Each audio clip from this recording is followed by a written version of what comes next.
Sup with it, guys. Welcome to Melee It On Me. This is the podcast. We're going to be talking about all sorts of different issues in the community. Some neat stuff coming up with Crimson Blur, D1, and Twitch. We are now a podcast, and we got some more Apex reactions and some Evo reactions. I'm going to toss it over to Hugo. How are you doing tonight?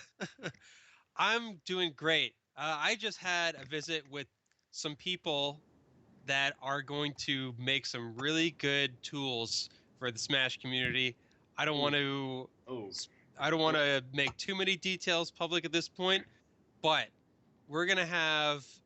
there's gonna be some stuff that goes live for I'm Not Yelling, our NorCal region, which is happening April 11th and 12th in that amazing Do Foxwood at the Next Episode venue. Everybody go to that.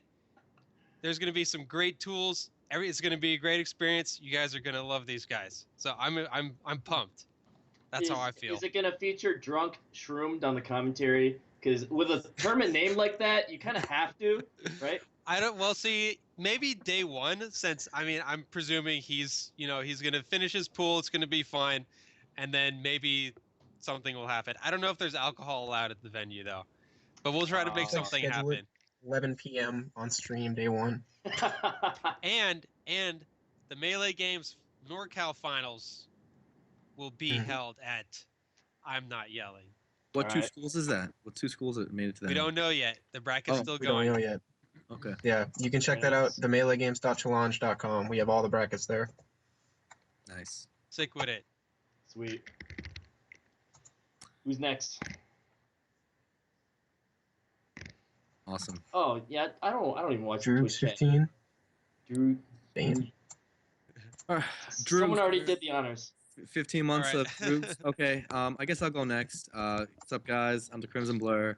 I'm right now chilling with the Florida homies who are here visiting, Santner and Raging Cherry. They're the Paragon guys, and for gaming nights also. Just been chilling for the last few days while in SoCal. Did a few visits.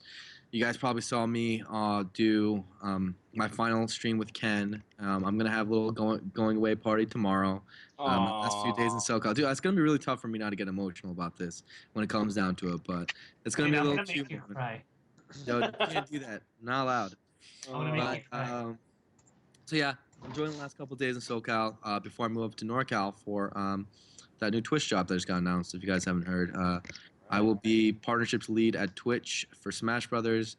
Going to try to make a bunch of really cool things happen for the community. A lot of stuff to still be planned and a lot of visions to be set. Yeah, it's an exciting time for me especially, but I hope for the community too, based on the work that me and D1 pull off. Awesome. Who's next? Robin Harn. Fine. How are you? Fine.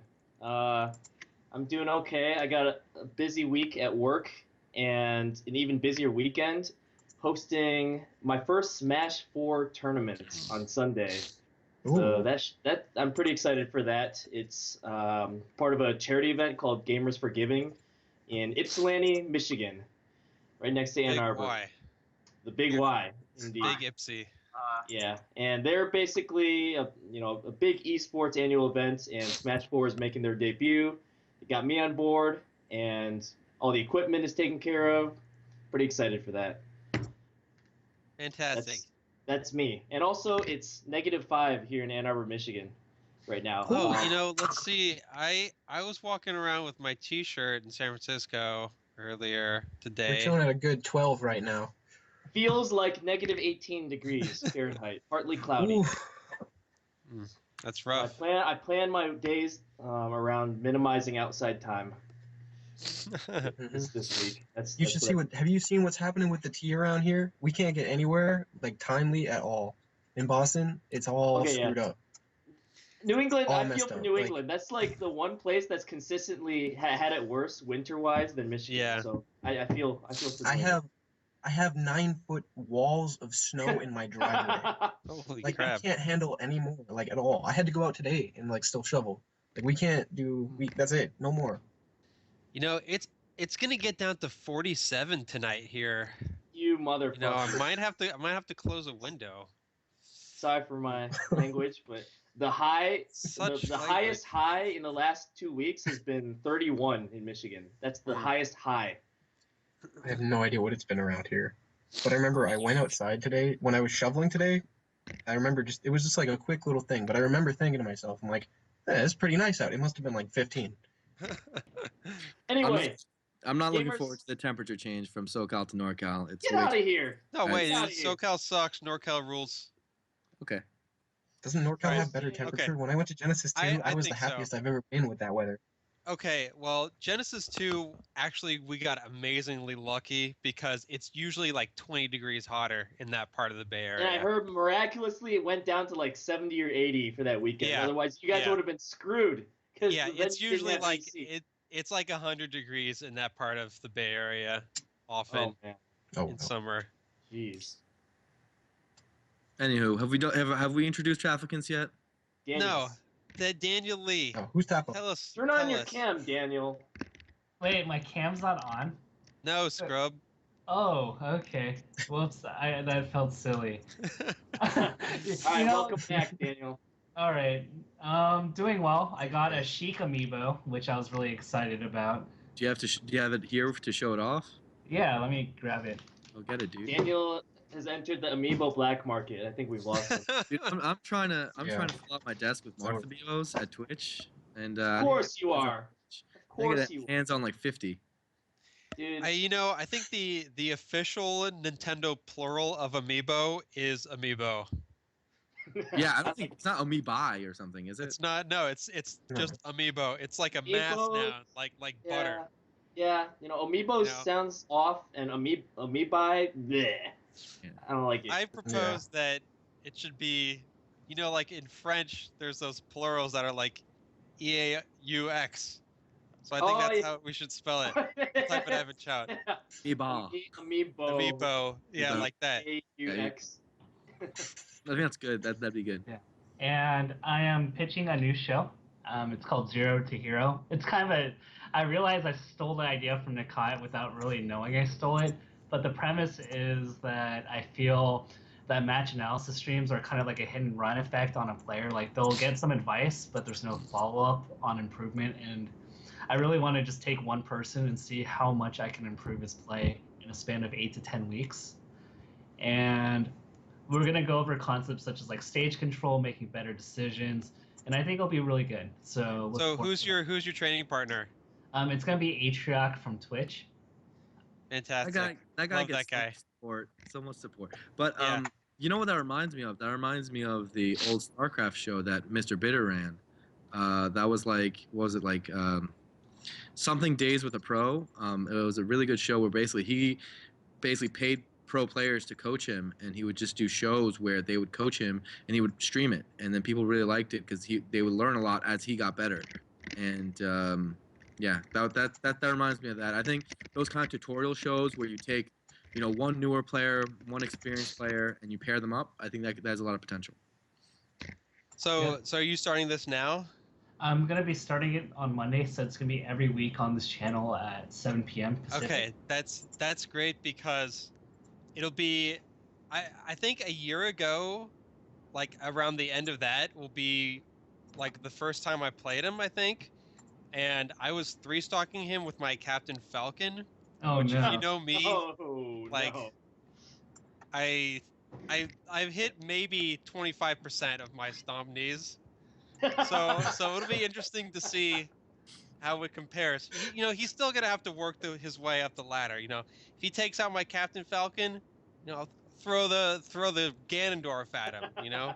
Where does Luigi Luigi rank? Give me the is list. second in command. Luigi's second in Second? command. I think Yeah. Sheridan Luigi is arguably Second in command. I think No. Oh yeah, it's up there, dude. it is up there. I remember the Luigi and the Marth specifically when I went over to NorCal. I'm trying to train Marth to be number 2 because I feel like 20XX I might need it. Might need it for those. I might just want that free win on FD or something. Yeah. Anyway. So, are we saying that he's not actually 0, but he's like Michigan weather and that he's in the negative? Oh my god. Alrighty. But that's pretty much it for me. Nice. Sounds like a lot of fun. Yeah, you guys want to talk about Evo registration? I think this is kind of important to talk about. Absolutely, yes. So why, Sheridan, is Evo registration such a hot topic right now? Like, what do people need to know? So you can, I mean, the passes to play are unlimited, basically. But Right. the pass to watch it in the main hall, to watch finals on Sunday, to get your good seats for all the games that you want to watch, those are going out soon. They're 60% sold out according to whenever Mhm. our draft was made. Oh man. And I bought mine yesterday. So basically, what you need to do is, if you want to be in that main hall on Sunday, you need to go buy that right away. If you don't, you're going to be relegated to some kind of side hall or something. I don't know exactly how it works or Yep. whatever.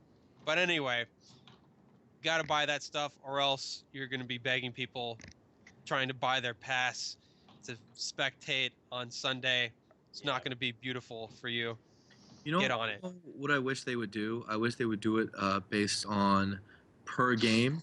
So, like, let's say you'd be like, hey, this is a ballroom seat for if you want to watch the Smash Finals, the ballroom seat if you want to watch the Killer Instinct. Because the thing is, there's so many people going in and out for it. I feel like Yeah. But how do you enforce that? Like, you're gonna go up and down each row checking to see what they're. That's a good Like, point. crowd control would be. Yeah, would be I think epic. I That's think great. that's yeah. That's a great point. I didn't even think it changeover. through before suggesting it, but I think that. I mean, in the perfect world, you in the know, perfect world, that would yeah, happen because yeah. I imagine you're gonna have people trying to like put their jackets down during like Yep. Exactly. during like another game's finals because they want to wait for like let's say a Street Fighter or Marvel Yep. final. I remember the past Evos had things like that where like people are trying to save seats, they're not even here to watch Smash. You're like, what the hell? And then you can't get Smashers in. What hotel is it at this year? Bailey's or Bally's? Back at the Bally's Bally's Hotel, Paris? which was What- the Evo 2013 venue. I like 2 that one years ago. more. I like that The one. same venue. I like that one a lot. I like the location, but I feel like the size of the main Yep. hall Definitely was smaller than last year. smaller, Yeah, which I could think be. they're I mean, you know, I may think work. I think they're gonna get bigger this year, so I don't know. But hey, Yeah. they know what they're doing. Yeah. I figure they have some plans. Yeah. Alrighty, should we get with the other agenda items? Yes. So I would love to hear about everything that's going on with the Twitch partnerships with you and D1, Arian. So just tell us all about that. So basically, me and D1 just got hired by Twitch. That doesn't mean that we're pulled out of the community or anything like that. In fact, it means that we're going to be working on community stuff and going to be very involved in community stuff, even more so now. We're just basically going to be doing. My role is going to be called partnerships lead, and D1's role is a partnerships contractor based in SoCal. And what that means is that we're going to be aiding the partnerships team, which handles the Twitch partners, but also things like handling developer relations, handling different sponsorship relations, helping TOs make their events better, improving production values. Anything anyone needs, I'll be basically trying to help out along with D1 to make sure the content worldwide with Smash is better.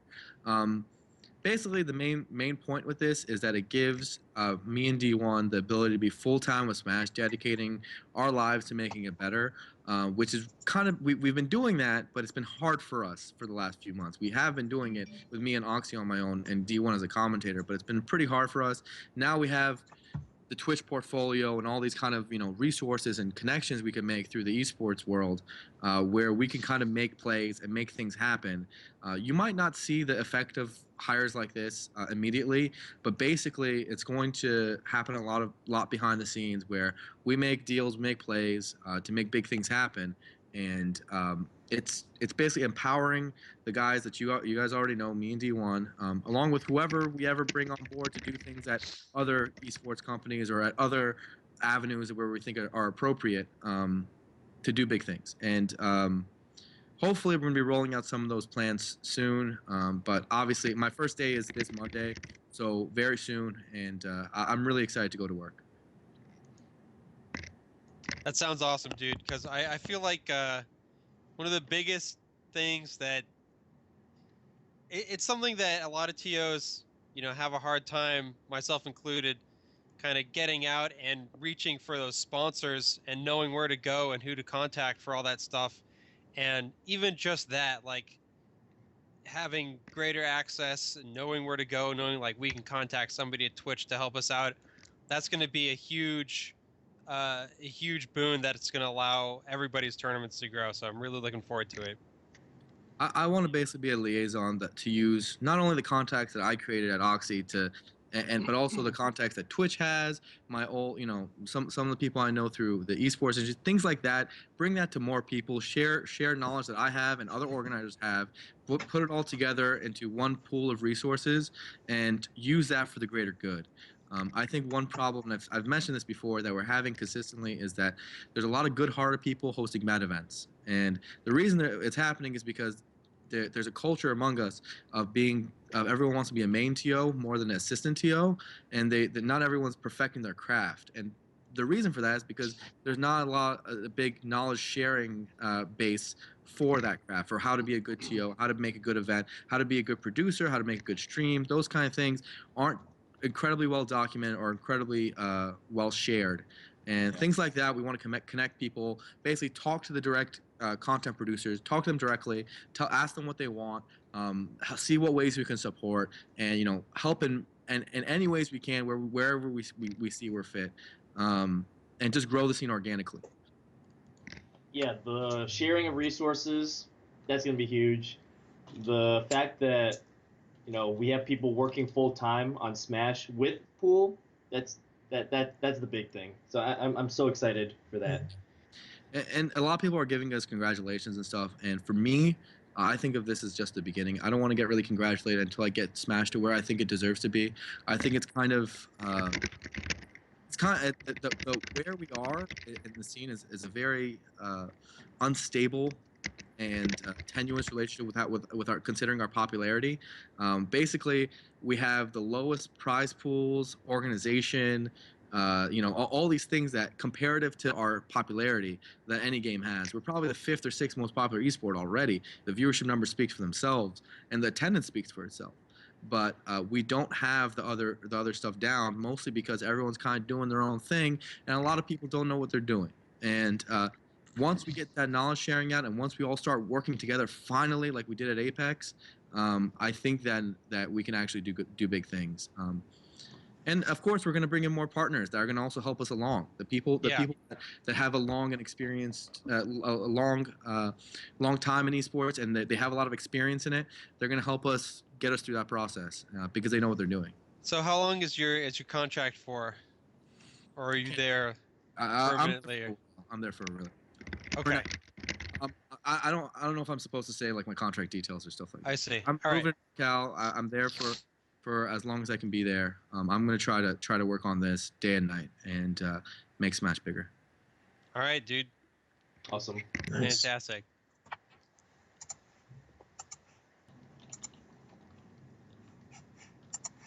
All right. We already talked about Zero to Hero. Yeah. Want to dig into, the Apex 2015 discussion again? We kind of ran out of time last show, literally, because we were hitting up on that 2-hour mark, and we're lazy. And we want to be able to export by 2 hours. But basically, we got to like Armada's Fox and PPMD, and we spent maybe like a minute each on them, which, as anybody knows, watching Apex 2015, that does not do them any sort of justice. So I figure we want to talk more about these two things, like Armada's Fox and pretty much everything about PP at Apex 2015. Anyone want to start us off? I mean, PP continually impresses everybody. Like, I think the way he presents himself as a player, if you guys had read his AMA, was just amazing. Like, an amazing follow-up to his performance there, where he would discuss his mentality and his sort of training going into it to prepare himself for the event. And just to see how that paid off was amazing. It just seemed that what I was reading kind of gave me the impression that he'd been sort of just like working at it for so long in just like little chunks, and it just kept amounting and amounting. So when he got to Apex, it just like fell onto everybody basically, and he just poured it out and beat everyone. And that, like, I don't know, PP is just, I think he's super duper impressive. Just, yeah. As a Falco main, seeing his Falco and his Marth, it's ridiculous. So, what impresses me most about PP is how he's made one of the cleanest and smoothest character transitions I've seen in modern Smash. It seems like he transitioned from being a mostly Falco main to being a mostly Marth now, really cleanly. Like, it almost felt like his results never really dipped for it, and in fact, I think they've gotten better very smoothly. It kind of reminds me of what Mewtwo experienced from going from Fox to Marth earlier in like 2006, 2007 era. So I think that is an understated amount of it, and also just like what he brings to the game. Like I've never seen anyone be so fundamental in their approach to the game, in that he breaks down situations. It's very obvious. It's well thought out, and he internalizes it and just implements it to the point that he doesn't have to think. He doesn't have to think the minutia out, and he definitely spends a lot of time on the patterns instead. It's just really impressive to watch. I'm really proud of him. I'm happy for him, especially since taking such a long break and coming back like that is extremely impressive in this modern era. So it's nothing but good things to say. About the character switch, do you notice that I feel like the gods aren't as affected by that? There's probably some sort of skill threshold in which when you switch a character, there's going to be a dip, like, one step backwards, two steps forward kind of thing. But with the gods, that doesn't really happen. Even when like Mango went from Puff to Spaceys, dude, there wasn't a step backwards. He leapt forwards. And same, Mewtwo King going Fox to Marth and then to Sheik. Really, there's no noticeable dip. And then you have PP doing the same thing now. It's pretty crazy. I think it's because their secondaries are actually super good, and people need to realize that. Sure, you can be like, hey, the best players in the world play this and that main, but most of those guys could play their secondaries and get similar results. Like, I don't think it's surprising to me that Armada gets second at a tournament with Fox. I'm like, of course he does. He's Armada. And if he goes Peach, he could have also gone in second. If he learned, Sheik more, I bet he could do it too. I've seen his Sheik, and same with Mango. It's like, okay, he starts going his other characters again. If he goes back to being a full Falco, or if it go to being a Puff, I'm sure he could do it. Like those guys are just way too good that the guys underneath that tier usually can't compete with their secondaries anyhow. So it's mostly a matter of getting it sharp enough to deal with the play styles that they encounter at that top 5, top 6 level. I like to say that the way PP plays Falco, it's like very like counter pokey and very footsies based. So I felt like Marth was a natural suit for him, and I even told him like a year or two ago that I felt that if he just switched to Marth, it would give him better results. Like if you watch him play against a floaty, he relies on poking really well with well spaced aerials, but like Marth does that better than Falco, and so I just felt like it was a natural transition for him. I mean, I can't say that they could transition to like if Mango played Ice Climbers, it wouldn't work out. And so there has to be some degree of like fundamentals that transfer inherently in the character, where the character itself is not too much like of a gimmick. I think it has to be like something that they've played for years, realistically. Like, it's not like Armada's Fox came out of nowhere, or PP's Marth. Like, people in North Carolina were telling me about PP's Marth before we ever saw it in tournament. I've known about PP's Marth like ever since I've known about PP. You were telling me that his Marth is arguably better than his Falco for like the history of his tournament play. It's not like it's just not been seen in tournament because he just kept it around and he's been playing in friendlies and stuff like that. Same with like Mango's other characters. Like, he's been playing Falcon for years. If he ever goes full Falcon, I actually expect him to do really, really well, probably better than any Falcon ever has. Now, I don't know if he'd win or anything, but he would do really, really well because he's been playing Falcon for like a decade and he's been playing it at a high level. So I think what the real requirement is that they have to have experience with that character, and most of those guys do with at least a three or four others other than the one that they're known for, their signature character. I think one more thing I'd like to add is that, like, I thought about it more. I was really impressed by PP. Don't get me wrong, but I wouldn't say this didn't leave as much of a dominating impression as it did last year when PP won and just ran train through the bracket, because he went through so many last game scenarios. He went last game like 4 or 5 sets in a row. The left end set could have gone easily in the other direction, and so I think he's up there, but I think the one question I'd ask myself moving forward is like, if there was a fantasy draft and we didn't know the bracket, would I pick PP first? Ooh, Ooh, whoa. what a question! What a question! Oh, Like, If you look at the cumulative results recently, I think Armada might have the best results, but he's just not winning the whole tournaments like that. He's getting like second and third a lot. In terms of for PP, I think if you listen to him, you'd think he said even before the tournament that no, I'm not going to be at my best this tournament. I might win, but wait until summer and see where I'm at, because that's where I think when I think I'll be fully back, since I did take that break. So I think he's just going to keep progressing. It doesn't seem like he wants to slow down at this point. He is taking another little small mini break, but that's just a PP thing. So I don't think that's really significant. As long as Twitch is there to take his punches, I think PP can always bounce back. Twitch is PP's brother, by the way, guys. Yeah, he did pretty well at Apex, I think. He made his way through phase 2, and we're a set or two away from the final bracket, I believe. Didn't he beat someone really good? I remember he did. I he beat can't a remember bunch who. of people. He beat Mike Hayes. Mike Hayes. I'm pretty sure he got 49th or 65th. That's really good. Or like I think he almost beat Koval too.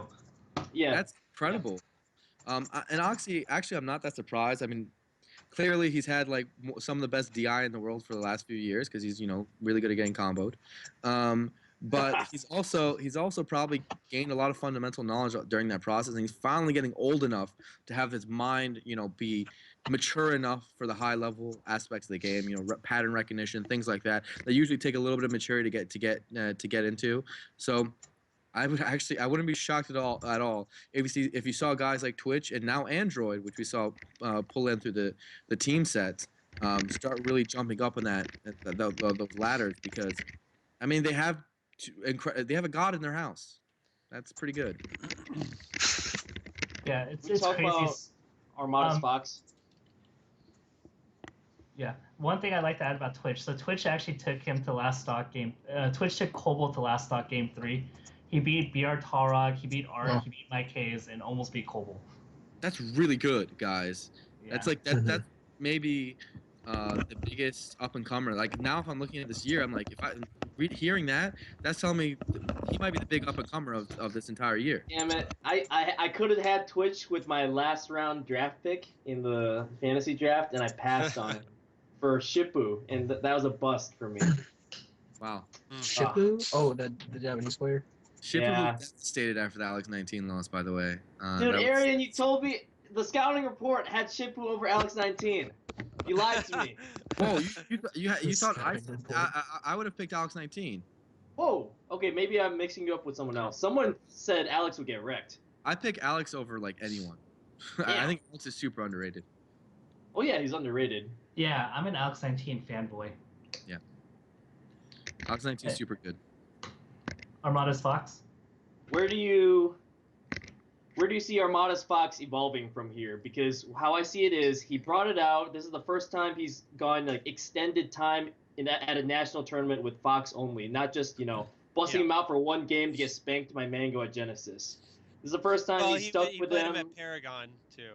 Right. Okay. For a couple sets at Paragon, but at that like super major, international level tournament status, I think this is the first time we've seen more than one set of his Fox. No, Republics of Fighters 3 against Leffen. He played 3 sets of it. I mean that tournament.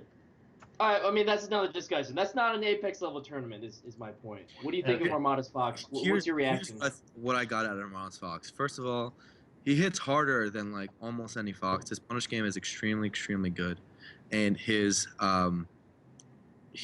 it's very obvious that his offensive game and his defensive, like his mix-up game through that, is similarly good. Sorry about that. But what I saw also, especially in that second set against PP, is that he's not used to getting hit. He doesn't look like he's the kind of player who has gotten like just he's used to having his own momentum in the game.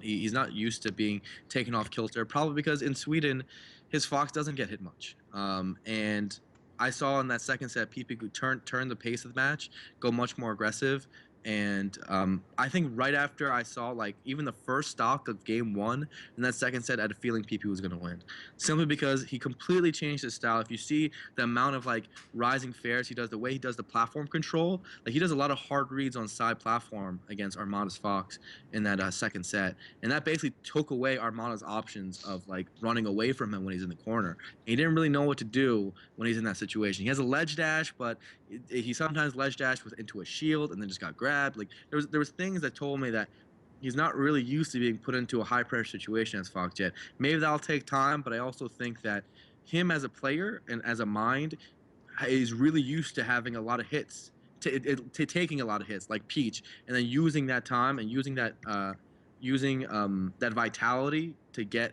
knowledge on his opponent. And he doesn't have that right now, so I don't know how well that'll work out for him.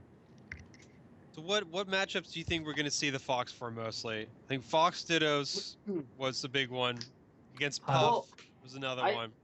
I feel like I don't know if Armada said yeah. anything specifically, but I think just Leffen and H-Box as of right now, because in my mind, you know, Leffen has ascended, you know, past that threshold where he can, you know, Peach Fox the matchup, the player-to-player matchup. So I feel like he needs him for Leffen, and I think Hungrybox self-explanatory. But if he goes Fox versus someone like Hacks or, you know, West Balls, or I mean, there's a chance he gets cheesed in a best out of 3 set. Right. I feel like he should just go Peach for now until he really needs it. You know? Yeah, I think That's what he said. Yeah, I think that's the mentality he's going to take. It's just like Peach is the default until it's proven that he needs Fox for that. It's almost like a player by player basis as opposed to a character. I think if he's smart, he will only use Fox for those two people, like Robin said. But I think that he is right now dedicating himself to Fox, so I wouldn't be surprised if we saw a majority Fox, especially in the top 8, because like we saw going into that last set against PP, he just thought his Fox was playing well, so he stuck with Fox.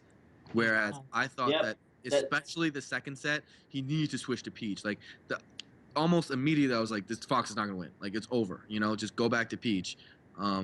And he never really made that adjustment because he was feeling the flow with Fox, especially after taking the first set against PP. So I don't really mind it in many ways. I know getting second place with your secondary is kind of still a really good feeling, you know. And I know he walked away from that tournament pretty satisfied regardless. So I don't blame him, but I think if this cycle continues and he does do that, I don't expect him to be getting first places necessarily, but he will get like his second to fifths. Just like he always does, because his Fox is still that good. I'd like to add that I think it's a very stage-dependent thing, and as soon as Armada was forced to Fountain of Dreams against PP in winners in Game 5, I knew he was going to lose because he had no way of grabbing a turn-up, and I felt in that moment where he had no stages left for Peach that he should have brought up the Fox.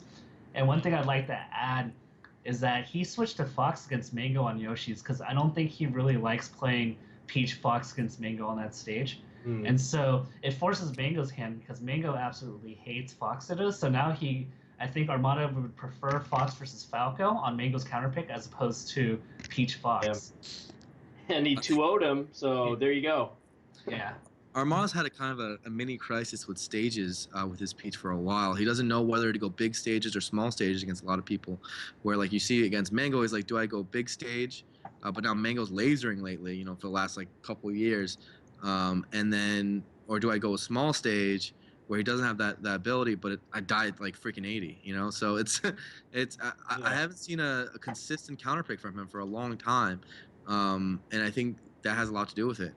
I think maybe if he just you know, learn Fountain a little bit better, you know. Like I really always thought he should.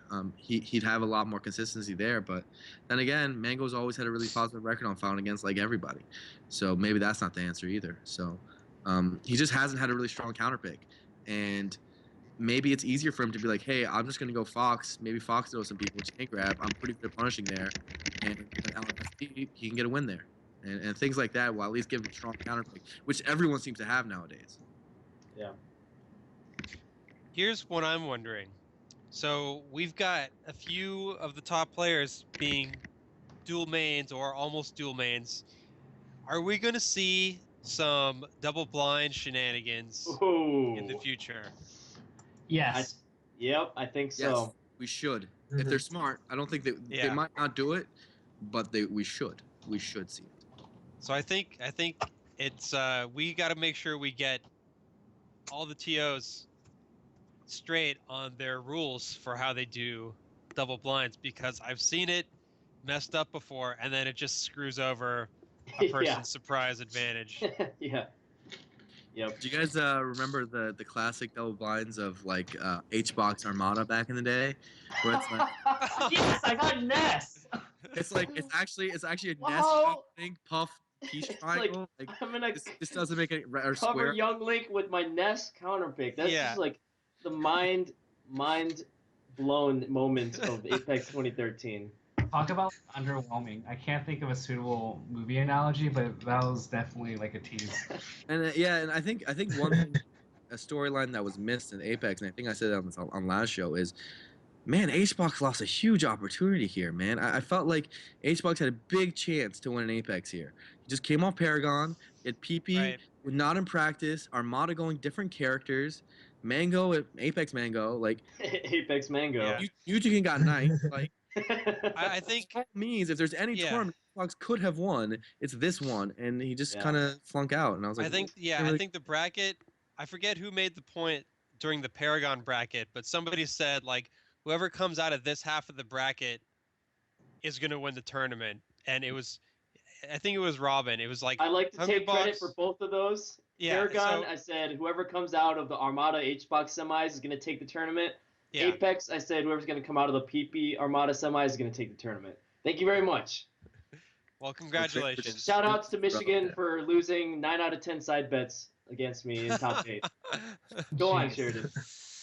Dude, FGC folks did not do too well on bets on top 8. You know, the only one I got wrong is I actually got Armada versus Hungry Box wrong. I bet on Hungry Box for that one. Because I didn't know Armada's Fox would come out like Yeah. that amazing. Well, Sounds amazing. basically what I was going to say is like I saw a similar kind of bracket structure to what we saw in Paragon where you made that prediction, and I thought like that kind of thing was looking really strong again. So yeah, it's just I guess Hungry Box's day was at Paragon and not at Apex. But you know, if you get like that kind of favorable bracket again, you can definitely count him in for another run. See, the thing is, I don't even think his bracket at Paragon was that favorable. Like, he had Lucky coming up, you know, like, and I don't know, I felt like he just outplayed everyone there. The way he destroyed Mute King, especially at the end, was kind of like, wow, you know, like, it was kind of crazy. I saw that maybe HBox could do the same thing realistically. Like, I think if he just played as well as he played on Paragon, or he played at the last Evo, he could have won this Apex. But he really just didn't pull it out. It was quite bizarre to me, his performance. So okay, now that we've got this good Here we discussion go. and we've talked about this amazing Apex that's happened and the run up to it, I want each of you to give me your top 6 in order right now, starting with Daniel Tavakinsley. Woo! Okay, so doing I it. thought about this like long and hard. Oh man. And so going back to the draft analogy, like we run 100 brackets where we don't know what the brackets are. Like who would like consistently be like get me the most points? Right. And so I would have to go with Armada as like my number 1 pick if everyone was available. Whoa. Wow. He doesn't. Are we going from 1 to down, or? Yeah. Okay. Yeah. Okay. I just feel like he's so consistent, and Paragon was such an anomaly. Like this guy like rarely finishes below 4th. Most of the time he's almost always in grand finals. And so I go with Armada 1. I go with PP2. This is slightly interchangeable with number 3, which is Leffen. Like I think Leffen has the potential to win something now. 4th would be Mango. Whoa! Whoa! Two What is going on in this world? Whoa! There's What one did I main just guy hear? you're like. There's You this just put Mango the guy, number right? 4 next to Mango's name. For You- Mango. you Wow. Really just Like, did that. Wow. I, No. No I way. would Okay. not, Half. I don't feel comfortable. Like I would not put my first pick on Mango. See, I mean, it's I not, think you're approaching this. Well, you've made your case for the way you want to approach it, and maybe I approach this list differently. I can understand, like, from a pure fantasy perspective, where you're actually having to count on, like, Apex Mango versus Evo Mango or something like that. But the way I'm thinking about it is basically taking each person at their best. So maybe it, we've all kind of got a different way of thinking about it, but Yeah. I'm not So sure maybe- I quite agree with the way you're doing it. But at least I think you're consistent at least. Like the thing is, it's like Mango like hasn't looked good since like back in October, and so that's like 3 months now. Is it back in October or is it 2 tournaments? Like, it's Apex and Well, okay. it's Beast. Okay, you I come mean, out of Big you House, come out of yeah. you come out of Beast, you lose. And clearly, like, Mango's like, you know what? Like, I don't ever want to lose, like, Latin Armada again. And he gets bopped. It's not even close. He gets 3-0'd. Like, and then he loses to Leffen, and it just looked ugly for him. His matches, going into it, his team's play was not very good. So you think that sample of when was the Beast? What month was Beast? It was, like, January. Same month, dude. Yeah. So Three weeks. basically 1 month of tournaments. 2 tournaments. move- Just 2 tournaments. Right. Well, yeah. All right. Your You know, point is- whatever. Make your case. That's fine. He All right. So is- what are 5 and 6? 5 and Like- 6, Tafo. And one thing I'd like to add, I feel like All-Star mode is, like, screwing up his fundamentals, and you could see it in certain things. Like, he Mango, like, full hop slow falls like Jeff D's a lot, and then like that got him in a lot of trouble against Leffen. You saw him like do like full hop dares, and like Leffen was just like eating that up. Like, and unless he changes his like practice regimen and stops hyping up his like sub crews all the time and actually like, gets practice, like I have to put him number 4. Number five, Hungry Box. I really don't think there's a case for anyone else other than Hungry Box here. Earned it. You know, from the end of Big House to PPU, he didn't drop a single set, so I have to give it to him. Number 6, like, this is really tough. I have to like just say like tentatively I'll put Mewtwo King, but I don't like it. Well, who else would you put at number 6? I don't think you can put a. I mean, he got to grand finals at Big House and Paragon. But like, I don't think that's- there's an argument for that's anybody else. pretty to much it. potentially- That's Okay, pretty much but- all that has to be said. okay, but like 13th at that like at GU Fox with it, almost loses to Zach and Dewan. He lost Almost to lost Axe to at West Arizona. Falls. He lost to Yeah. Axe Well, in Arizona. Like there, How many grand finals has Axe been in? but like Exactly. How many winners finals has Axe been in? okay, How many losers finals has Axe been in? okay, Well, he but, like- was in grand finals, losers finals, and winners finals in Arizona, and he happened to win those. Oh, who was Okay, third how many- place? Who was yes. third place? All right. Come on now. All right. Then last, looking forward, like Mewtwo King continues to not really play Smash, and he's focusing on Smash 4. So like, I feel like this is like a continue of his trend to lose to like top 15, top 20 players. That's my. I mean, I'll put him there as 6, but I don't like it. Oh, All right. We're only going to top 6, right? Yeah. yeah. All right. We got to go Robin? through 4 other people. Go only top 6 for sure. Let's go, Robin. Okay. All right. This is. I'm not liking this, but I've got to put PP number 1, and my reason for Wow. this is, you know, he is in that same category as Armada in terms of over the years he simply does not lose to non-gods.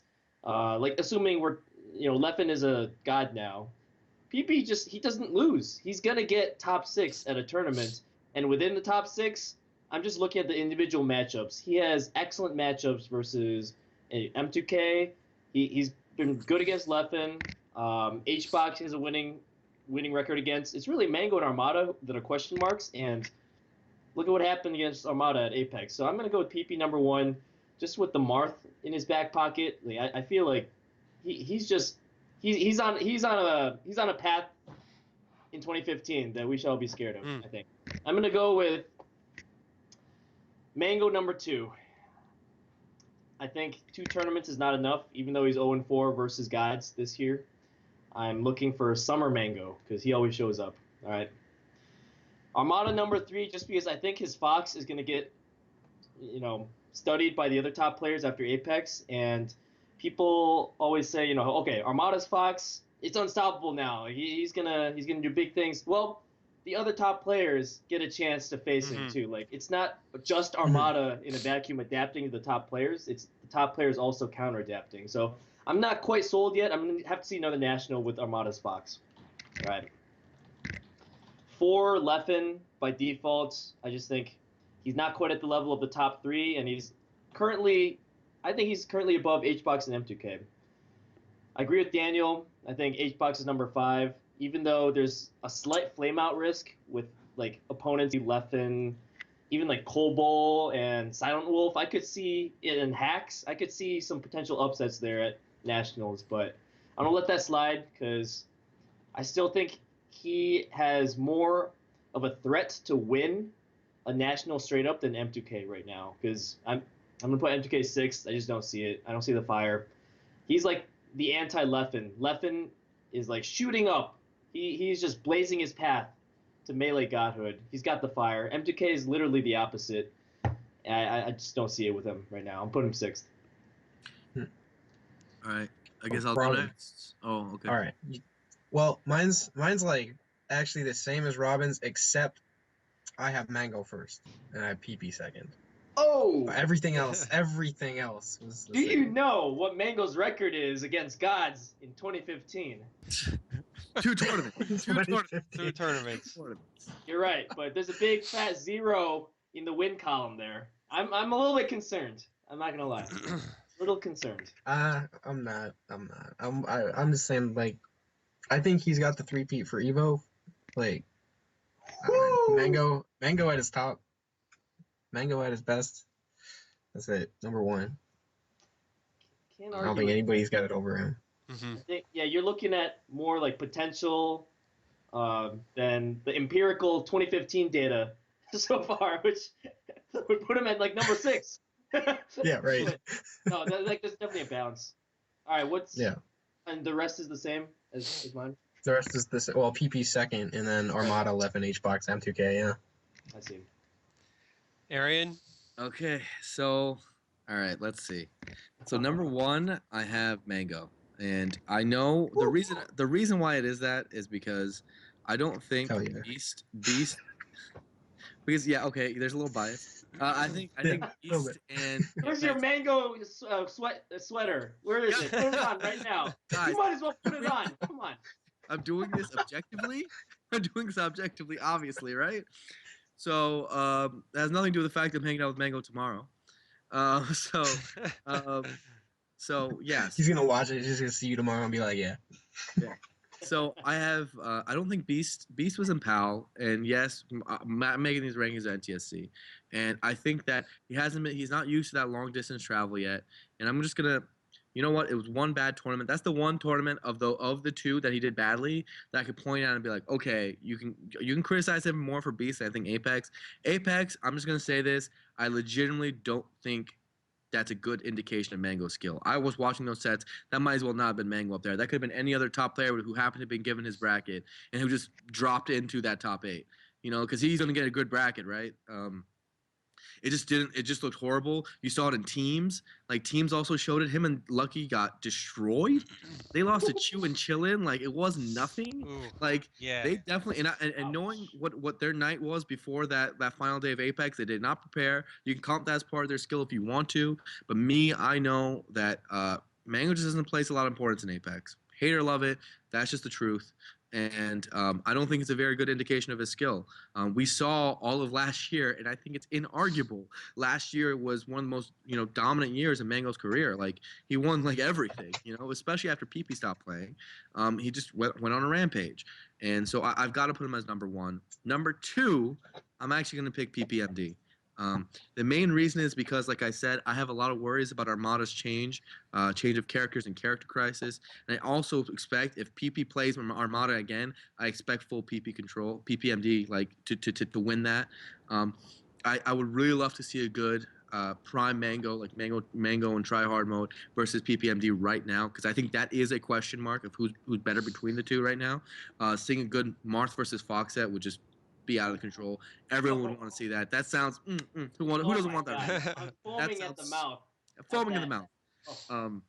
I think he's aided by going to less tournaments, but also he is hurt by it. Like we do look at both sides of the coin. But overall, watching his gameplay, I think he deserves the second place. His skill has been a top 3 player that entire time based on his result, and he just proved it. Third, I'm going to put Armada simply because his results have been too consistent. I don't think it's very arguable to put him in, to keep him in the top 3. I think those 3 are actually a little bit of a different echelon than the ones below them. 4 is actually super hard to me. I think that there is an argument for all 3 of these players, Leffen, HBox, and Mewtwo King. I think Mewtwo King, like you said, he got second at Paragon, he got second at Big House. You know, that's huge. That's a big deal. And you could say he dropped off and he lost all those sets and stuff, but he did do great things there. But still, I think I'm going to actually drop him all the way to that 6th place, like you guys did, simply because I don't. He has always had motivation issues, so I don't buy into that stuff like everyone else does, because I think last year I could have talked about Mewtwo King's motivation issues. 3 years ago I could have. 5 years ago I could have. But he still wins tournaments. You know, he still does really well because he's Mewtwo King. So I don't buy into that stuff as much as his results. And the things that get to me are like him losing that MVG tournament against Axe, him getting 9th and losing and dropping multiple sets to Shroom. Those losses get to me. Obviously his wins are still good, but he finally lost a set to Leffen too. You know, it seems like there's a lot of ground loss there. Now that 4-5 is super hard. I think HBox right now has a higher chance of winning a tournament than Leffen does. That sounds weird to say, but like I said, I do think there's an opening now with how the top 6 matchups are evolving, where I could see HBox winning a tournament again. I thought he could have won Apex. But at the same time, I like Leffen's matchups individually with some of these people a lot more than I like HBox's. HBox versus Mango just looks so hard still. It just looks like I can't believe in him. If Mango's trying, it just for years on years, I just can't believe in it. I think Leffen, I believe in it more. Therefore, I got to put Leffen at 4 because I actually think Leffen has at least a chance against everybody. Whereas HBox, I think if he runs into that Mango guy, it's over. And he really doesn't have a chance there. So you get HBox at 5th, right? So HBox at 5th, Mango at 4, and then I think, does that make me the same list as you? Or you had Mango at 1. Mango PP, Armada, Leffen, HBox, M2K. Same list. That's the same list. Same list? Okay, cool. And same list. I actually have the same list too, but let me go through it. So, you know, when you look at Mango, I think it's fallacious really to just look at the data. I mean, the reason that here we go. We're human beings for a reason, right? There's things that humans can do and there's things that computers can do, all right? And part of understanding, you know, the totality of a person's play is interpreting the data with, you know, everybody's real world experiences. And you cannot tell me that Mango is not the best player in the world right now. Oh, you could just not. You sum up all your experiences of every tournament you've been to, where Mango has participated, where he's played everybody. There's no way you're telling me that he's not the best player in the world. I don't care what happened. He could have gotten 2 and out at Apex, and I would still said the same thing. Still said the same thing. I mean, how about this way? I mean, Mango has the best legacy, but it's like the argument of like Kobe Bryant, right? Like he clearly is not the best player. No, it's not. Kobe hasn't done anything. No, I don't think that's at all. I mean, like, how many times have we had this argument about Mango, and how many times has he continually refreshed, you know, that recent win in our minds to let us know where he's at? It's so even like if the time of year is right. the key thing with evaluating Mango. You don't want to do it in February. That's a bad time to be evaluating Mango. Mangoes take a while to get ripe. You know, you don't want to buy your mangoes in February. Oh no. Oh no, you don't. You gotta wait until that nice kind of May, June time. You get some nice, you know, northern Mexico, California mangoes. I just don't understand how you can honestly look at like what he did at Apex and be like, that's Mango's skill level. Like right. I just don't. I have no idea how you can be like a Melee analyst, watch Melee, and be like, yeah, that looks about like Mango. No, that looked like anybody. to me. That looked like literally anybody with a controller in the venue to me. It did not look close. It was not who he is. I don't think those guys are that much better than him to destroy him like that. Yes, he got beat, but it just doesn't look right to me, and I don't trust it. Yeah. So I'm gonna wait. If the next tournament he gets bopped like that, I might drop him down to freaking like 4th or 5th or something. But until that point, I just think that it might be one of those years, just like every other year with Apex. It just happens to be like that, man. Yeah. So number 2, again, going with PP, like those before me, and this is kind of it's similar to Mango in a way, but not quite, because when Mango just kind of loses and gets 4th place or whatever, PP just doesn't show up, but then he comes back. And he like Mango, he refreshes in our mind why we held him in such high esteem in the past. I think PP could be better than Mango. Like, that's the one guy I see. Seriously, I see it possible. It's possible. I really agree with that. Like, well, we can talk about that another time, because I think that's a really interesting discussion. But PP, again, it's that really small sample size, but it's hard to find a real flaw in it. I mean, you can look at something like, you can look at Evo and MLG last year, but I just really feel like, if we're gonna let Mango kind of have certain times where he loses and we still respect his skill, we have to give that same kind of credit to PP too. And it's kind of weird to say, but like I almost felt like his placing at Apex this year was basically going to be where I put him in this rankings list, under Mango, just because of the paucity of data. But just the way that the bracket shaped up for Apex, he had almost every conceivable challenge thrown at him, and he came out on top. And I just think it's fantastic. It's amazing. I'm looking forward to Mango PP at Evo. That's what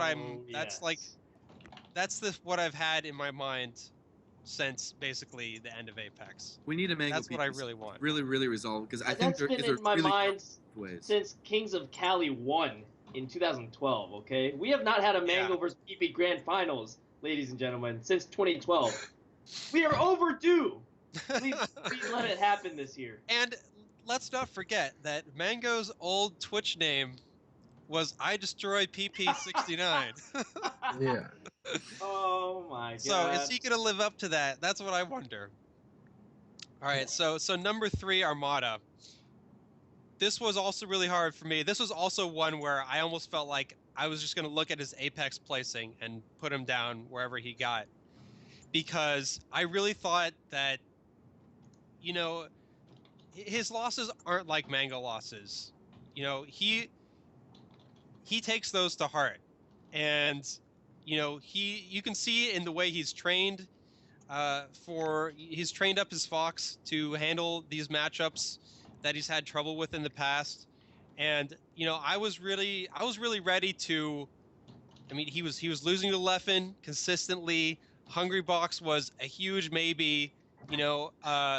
Basically the only gimme he had was Mewtwo King at that point, and I was really ready to put him at 4th or 5th if he didn't show up at Apex, and I'm so happy to be able to keep him in my top 3. So I've never seen a Peach come back on a Marth the way he did against PP in that winners finals set. Yeah. I've never. How many times have you seen a Peach 0 to death Marth, like on their last stock?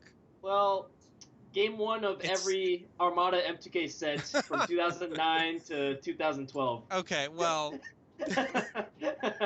let's forget about that for a second. Besides that, yeah, never. Yeah. So number 3 Armada, number 4 Leffen. Yeah, he's Mewtwo King. We all knew it was really only a matter of time before that happened. And he's slaying all the gods. I don't see any really argument. I think Arian had a bit of a point where 4 and 5 might have been a toss-up between HBox and Leffen, but I could really only see Leffen continuing to compete at the level he has, in these recent months, and there's not as much of a danger, I don't feel, of him dropping a set to somebody in the top 15 as much as Hungrybox. So definitely Leffen, number 4, and I actually contest that statement. I think that you think don't so. think Leffen could lose to like a Shroomed or an Axe or like a Westballs. Or Westballs or I do, but Plup. He did lose to a it's Plup. Like it's in comparison to Hungrybox. I agree. Hungrybox. I see HBox losing to a few people. Like it's actually a list of like 2 or 3. All those boxes, man. All those Okay, boxes. Shroomed almost beat him. I think Shroomed- any top 20 Fox really, and Shroomed was up 2-1. And Kevin Toy. There's so many threats, Well, and yeah, young yeah, Toy, CPU of course. Straight up beat him. So Yeah. there you go. But I also think we have to see Pew Pew versus Leffen recently.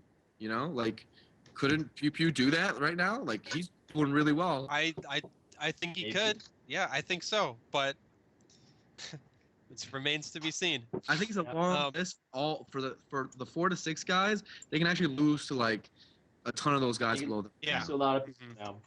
Yeah. M2K for the first time in a long time, like he's actually losing to these dudes, in losers bracket, not just in winners Right. bracket local. He's actually at nationals losing Right. meaningful sets. Isn't it That's crazy? interesting. Like you look at the list of people, you guys are talking about how many people Hungrybox can lose to. Like just look at how many people Mutaking can lose to. Has lost to. I mean, Has lost. That's you know. true. Well, has but and true. Has Daniel, been, he yeah. always seems to show up at the nationals though. This is the first time in so long that he got below top 6 at a national. Mhm. So I thought that would continue, but I don't know. Apparently like not. even look at his SSB wiki and look at his regional results. Like Oh yeah, sure. He drops Yeah. sets to Nintendo to Hamza like- at Game Cali 5, Valley, Peach but Dittos, Dreamland. Like, in almost all of those situations, he brings it back in losers and gets what he should get if any gods are ahead of him or whatnot. But Mhm. I think Apex was the first time. Oh yeah, okay. Do you Fox with it too? Those 2 are the first 2 data points where it's like, ooh, he Yeah. just straight up got bopped by non-gods. But now can you say like it's not like a 5% chance that people can beat Mutaking, and now that's like a 20 to 30 to maybe even 35% chance that he can Dude. lose to like. But here's the thing. I think it's this HBox and Leffen. When you bring those same names up, I think they're actually at like the 20 to 35% chance. Also, you give me Pew Pew versus Leffen. I think Pew Pew has a really good shot. And I say the same with Plup. I say the same with Westballs. I say like those guys can beat Leffen, and those guys can beat HBox and Mewtwo too. Like Yeah. I think it's not like they're not favored, but they have at least a 30% shot. Yeah. See, you say that 30% is way too high, by the way. You say that, but everybody's been saying that since last year. And what does Leffen give you?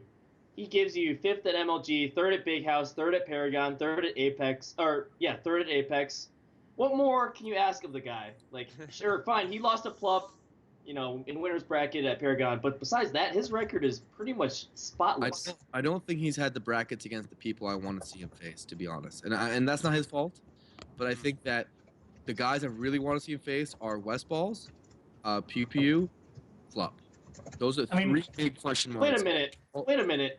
He straight up beat Westballs and Plup back to back at Paragon in losers bracket, right? Yeah, he did. Or, sorry, he didn't face Plup again. Sorry. He didn't beat Plup again, for sure. He did beat Westballs though. It was Did he beat solid West? 3-1. Yeah. Yeah, that's 3-1 right. solid. Okay. It didn't look close. Like Okay, that's fine, but like there's still I think like because Leffen's obviously international. Sure. He doesn't have the chances to play those guys as much, so we don't have the data points for it. So I think you got to give him a little. And his skill level is increasing. I think give him a little bit more time to play, get those matchups under so we know exactly what it's like. I think one of the surprising things is that he actually has had a really good string against Axe, and usually like I think of Axe as like a Spacey Slayer, and he's done really well there. So, Oh yeah. props to him on that. yeah. Let's move on. All right, good lists, everybody. Okay, one Bottom more. 3, yeah. So One more me, Arian, curveball. and Matt, we know what's up. You guys, And with Mango at Robin 4th, though, with you're just Robin, insane. we had 3 through 6 the Yeah. same. 4 of us said 3 Yeah. through 6 the same. One more I question. can't So- put Mango at Castle number picks. 1 when he's 0-5 versus the gods. Again, this year, Are man. you a human being or are you an Excel spreadsheet? See, okay, That's my I'm a question mix. to you. Okay. If I'm an Excel spreadsheet purely, I would put Mango at 6th. But no, I'm putting him at 2nd. All right. Mango's the BCS, or he's the BCS. But Yeah. who's your pick to break out as a potential number 7 in 2015? I think this would be interesting. Hmm. Wow. Well, I mean, is there any doubt that Axe has the number 7 position right now? Not right now. There's reasonable doubt, you know. He since his double 5th place finish at MLG and Evo, he has not looked the same. I will say that. He beat Mewtwo King. That's the only thing really that you have Mhm. in that one Sure. tournament. Sure. And he beat didn't he win that tournament with West Balls in it? The other Arizona tournament? He did, but he got bopped the first set. Dude, So- Sure. But he won the But I whole- mean, West Balls is also like a top 10. yeah, I don't you think know. dropping a set to him is Yeah. that bad as long as you win the tournament. As long as AMSA like just appears once every 3 months, can't you make a case for him? Like his Oh bracket yeah. was That's actually godlike. not a horrible I think argument. so. I think AMSA is a decent Dude, argument. So His Apex performance, I slot him in the top, maybe top 10 right now. If you do a SSBM rank February 2015, I might put him in that 10th spot. Dude, he beat Sheridan. Did you see his bracket at Apex? Yes. He literally, Okay. Yes. That's like the hardest possible bracket. For Yoshi, it's literally the hardest possible bracket for usually anyone, but also Yoshi's worst matchups back to back to back. So it was Yeah. super impressive. I think AMSA has a very good case for 7. We just need more of him. We need, if not more of him in the U.S., can we stream his Japan stuff so we know why he's losing to these other Japanese players? Like, Yeah. can we I at don't least know get an answer how- on that? I don't know. I don't understand yeah, that. what does he get? Like 3rd and 4th out there? He got Yeah, double like, I have a hard eliminated. time He got like putting him 7th 2 and out when he's in those the guys. top bracket at that one qualifier for Emily. I mean, that was a long time ago. I mean, Wow. AMSA has, I mean, even from a cursory glance at his play, Apex this year, Apex last year, it's clear he's Oh yeah. really up there. stepped his game up, even from what we already thought was amazing. And he actually, I heard he was busy with his job and stuff. Like, I didn't think he was playing that much. I didn't expect, Mhm. honestly, too much out of him because I thought he was too busy. But, Mhm. like, it looks way better. Like, way better. And he got 9th in Smash 4 in the same tournament, and he That's juggled crazy. 2. Yeah. That's like, that was Wow. like, wasn't that better placing than what Mewtwo King got? Like, crazy. The same thing. They- flipped. Flipped, right? Yeah, Yeah. crazy stuff. He 2-0'd Ally, which was like amazing. And so Whoa. Yeah. So I'm I gonna have think to shit talk Ally on that one. I got some new fuel for him. I don't think AMSA has to come over that often. Like if he even comes over twice, 3 times a year, that's fine. But if we could figure out a way to get Japan to start recording and streaming their tournaments at a better, Yeah, dude. then we'll understand. At least we'll Mhm. understand what's happening in Japan right now. That's one of the big questions and storylines that I need to get answered because I have no Right. idea what's happening. I think the one thing, the question mark I have for AMSA, like I think he like improved a lot, and he's not relying just on parrying, and he's mixing up his game so much. It's like impressive. Before he just like spam parry and just looked for it at MLG, and I think people adapted to that mid set. But I think the one question mark I have for AMSA is that these were all best of 3s, and so we saw best of 5s hurt AMSA where he was like up 2-0 and first 3-0. I don't value that at all because everybody knows it's a best of 3 going in. So the timeline for adapting is just condensed, and everybody knows that. So I don't buy the best of 3, best of 5 thing for AMSA. Like That's some not people my say, argument. That's not my argument. I agree with Rob overall. Overall, like I'm a huge best of 5 fan. I think best of 5 we should just do it all the time. But having said that, I think the better player wins at the best of 3 usually. I think best of 5 is just more entertaining and more fair. But like I think that's a really overrated like small sample size issue that people keep bringing up. It's like, okay, he lost a few best of 5s, and MLG. usually It's wins really best just of one 3. tournament, MLG. Maybe he just That's did really bad it. in that tournament, just like in CEO, he lost best of 3s. Like what the hell? And he just had a little rough patch. Like I think he would have lost if it was best of 3 at MLG and if it was a best of 5 at CEO. He just was doing bad that little period of time. And it's hard to explain, but he was, and I doubt that people like are figuring out Yoshi like that hard during that best of. You know how hard Yoshi's gimmicks are? Like it takes a long time to figure out that character. You have to like Yeah. really play that. I mean, there's so many things you're used to doing that you have to train yourself not to do. I mean, especially like watching him play against foxes, and how many foxes are accustomed to just landing on people on platforms and beginning their shine pressure, when they know they have that what they perceive to be favorable stage position, and they just got trunched for it almost every time. And didn't Amsa bring it back against Mango? So like, you can't discount Amsa's ability to adapt, right? He almost won brought game that one 3 and back. 4 versus Mango. Yeah. He almost brought it back. So Went to last And- stock. and I Yeah, mean- went last stock game. Look at his biggest win ever, him versus Mewtwo at KOC4. That was the best of 5. Like, I mean, I think it's kind of ridiculous. It's looking at like these a few particular pieces and trying to make assumptions about it. I think Amsa's gonna be fine in best of 5 or best of 3. He's just good, and it's Yeah. more about what results he stacks up. And Sure. can we use this as a transition to the next topic? I was using this purposely as a transition. This to the is a next topic. perfect transition. All right. this is a Sheridan- lame topic. I don't even think this should be a topic, but continue. Oh man, this is why we had you on, Arian. Let Juggle Guy have his little. So we got the Evo 2015. We got the Evo 2015 rule set coming up, or it's posted already. Uh-huh. There's a couple interesting things about this. On the Melee side of things, it was heavily implied during the reveal show that it'd be 3 stocks by Mr. Wizard. That hasn't happened. It's still at 4 stocks, 8 minutes. But the trade-off is it's going to be best of 3s until at least winners finals, probably losers finals. I think they're going to sit down and look at the time during top 8s. Like, there's not going to be an announcement before top 8 on which sets are best of 5. So that basically means like 99% of the tournament best of 3, as opposed to our grassroots tournaments. It's a lot less percentage. And there's a discussion: best of 3 versus best of 5s. Is it really a Brought up- discussion, or is it just you, dude? Brought up I think by it's just Mr. Robin. Armada himself in the Mail It On Me Facebook group. Armada posits that best of 5s are better. Period. End of story. Move on. Yeah. Okay, that agreed. Armada's a good guy. Good choice. I Good think for the Armada. best of 3s Shake are hands. better. Move on. I think best of 3s are better. And here's why. Of course, Armada is going to want a best of 5. He's the better player on paper against 99.9% of the players in the world. So,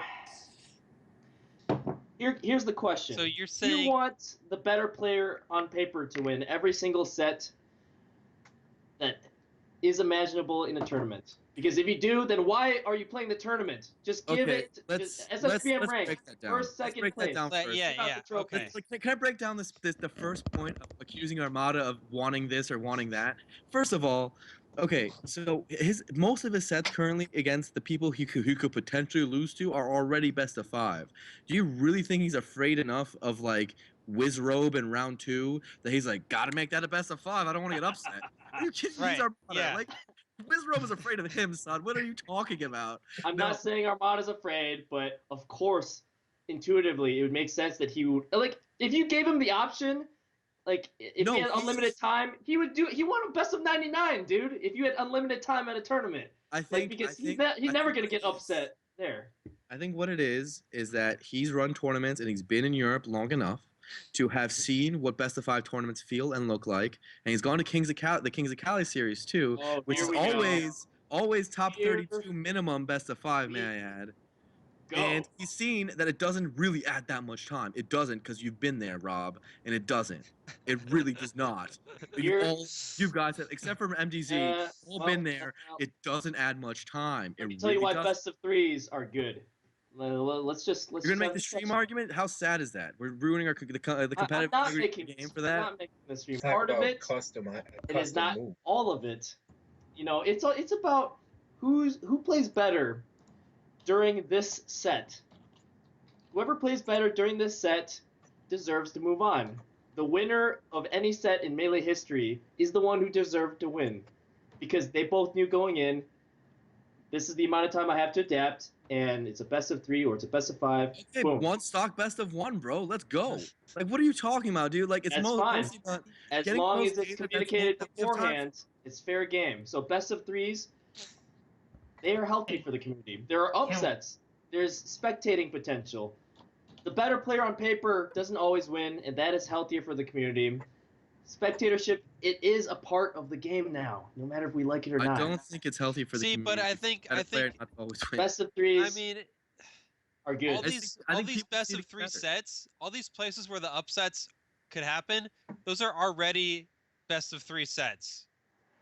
You look at where best of 5 happens, it's in top 8 where, I mean, if you want to change that whole structure for like an increased 10% chance of an upset happening in the first round of losers bracket, which I mean, that's where upsets will happen because after you get out of that, you're in the top 6 where ostensibly you're going to have mostly just it's just the top 6 remaining. So the upset thing, I mean, just the way our tournaments go right now, it's not actually changing. Did you read Armada's post? Like there's some people saying all sets should be best of 5, period, and that's what I'm arguing against. Okay, I understand that. Yeah, no, but, of course not. Oh, that's what happens at Kings of Cali. No, that's Well, only that's the top that's only the 32 top bracket. that's only That's top fine. 32. That's Oh yeah, I hype. think like before top 12, it should never happen. Are you kidding me? Are you kidding me, Dude, Rob? it's so You know deep. what top Can The you skill level's so imagine deep out two there, though. scrub lords playing like ice climbers versus Link on Dreamland? Yeah. And it's just I don't 3 wanna games see of that. that. You know, Like there's But, I nothing mean, like, before that's not top gonna you guys happen are at 12. like Kings of kill it with Cali, though. neutral air. I'm not Yeah. asking for before. I'm talking about big tournaments first of all. Obviously locals, like I agree, Yeah. top 12 doesn't make sense. But if you're talking about like big tournaments, your 17th place match is really competitive. It's really really good. Your 13th place match is really competitive. You know, you're not all those are really competitive. You know, and like first of all, the viewership speaks for itself. If you look at Kings of Cali on YouTube, it's the most viewed tournament on YouTube by Okay. I far. think Here we I go. think that's a What? That's- specious. Right? That's us. Bro. I'm gonna steal Dude. Sheridan's word. That is a specious something. Okay, whatever. But people, it's good for the scene, I think, to have more of the good sets be longer. If you look at it, like what's our stream schedule look like? It's usually day one. It's a bunch of whatever matches. We like watching the up and coming players. It's good to have them sometimes, but when it comes down to it, we get to the top 32 point. What I hate was when we run through a top 8 in an hour and a half because a lot of it's best of 3, and it's like, okay, the best content we have for the year, literally the whole year, like at an Evo or whatever, is like an hour and a half long. Whereas you look at that's like one Dota game. You know, like that's like how are we supposed to be a comparable selling point as a sport, as a product, when you look at it and you're like, it's just such a low density of content. We can have more of it. People want more of it. The players do. They want to be best of 5. You have more of those sets played out. Show it on stream if you want to. If you don't think, if you're saying, hey, the stream time is too strenuous, whatever, do 2 streams, whatever. Just make more of those matches streamed. Get more of it to be more content, and then you'll have more of the good matches recorded and archived, and you'll have more of it. It'll be just more good stuff versus less bad stuff. And I think like the length of time that Melee finals right now take, it's close to the sweet spot. Like I think people, especially in America, have been accustomed to like a 3-hour block. That's a baseball game, that's a football game, that's a basketball game, that's a hockey game.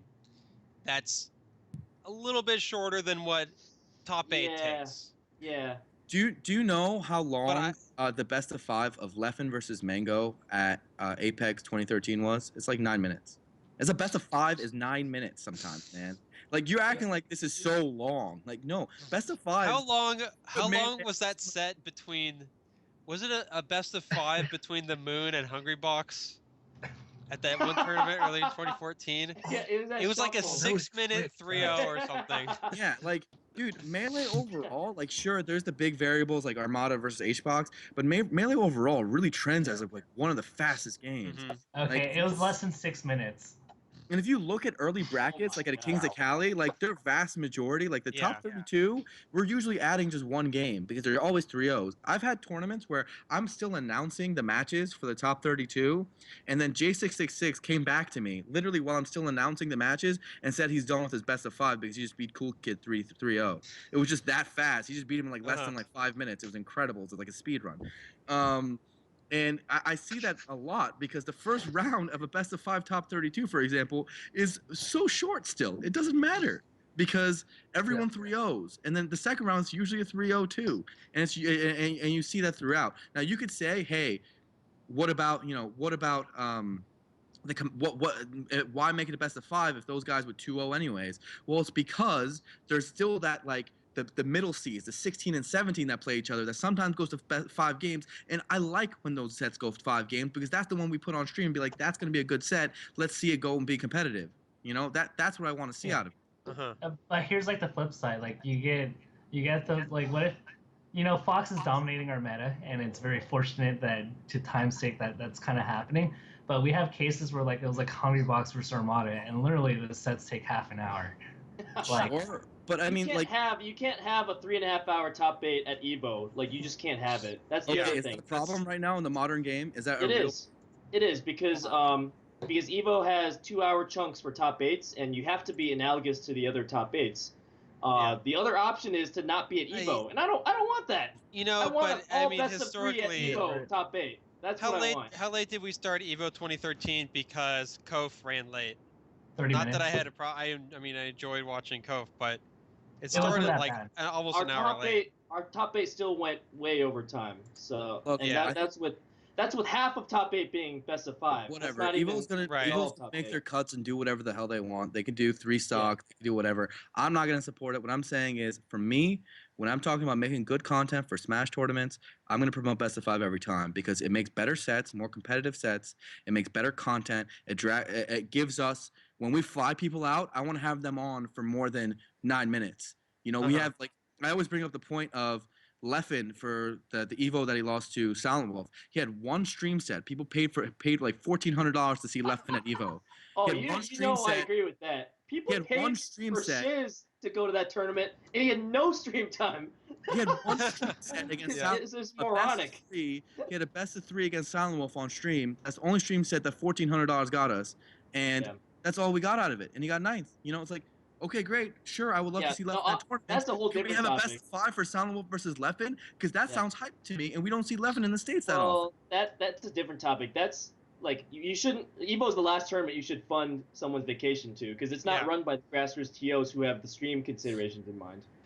So that's kind of different. I'm of the opinion that Evo itself should be flying players out like that, but that's beyond my purview.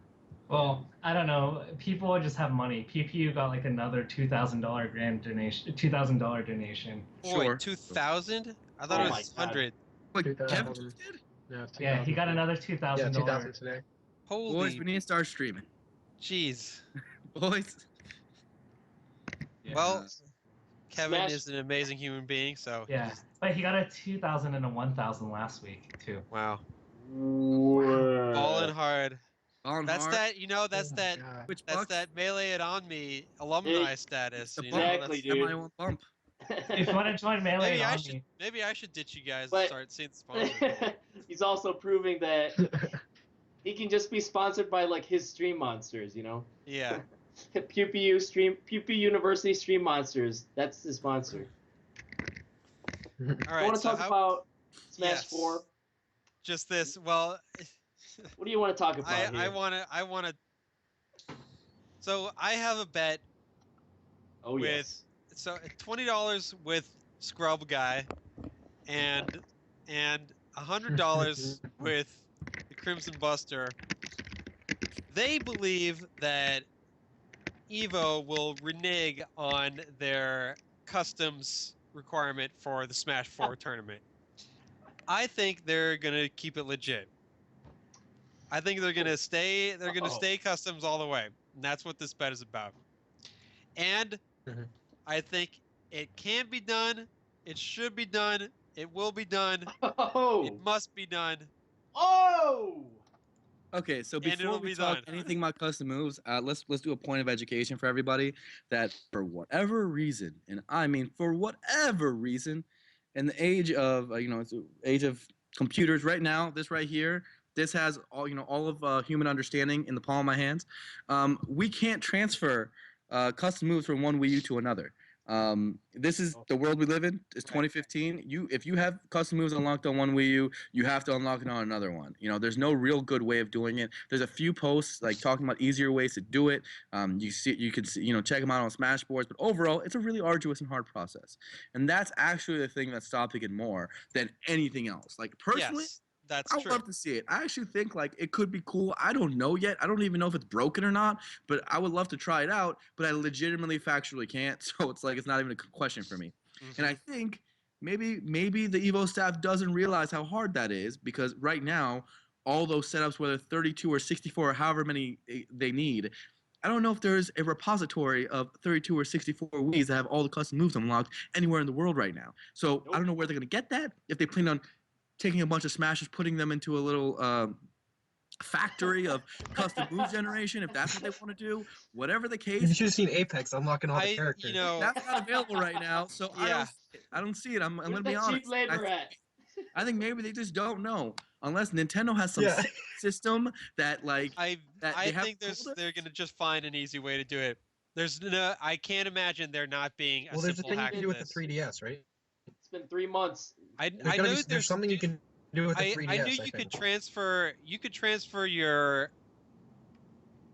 You could transfer like your custom characters over. I thought. I don't know about like the pool of available moves, but I'm sure there's a 3DS hack that you can do. It's gonna happen. I just made $120. Thank you guys. Yeah, Yeah, it's, I it, don't ta- think well, we've it takes researched this it, enough to Yeah, know I think how it's gonna hard it is. happen. it takes 40 minutes to do. But like Juggle Guy, you know this firsthand. What happened the last 2 times you relied on a non-melee community to provide their own setups? You want to tell us? Doesn't happen. They bail. It just Yeah.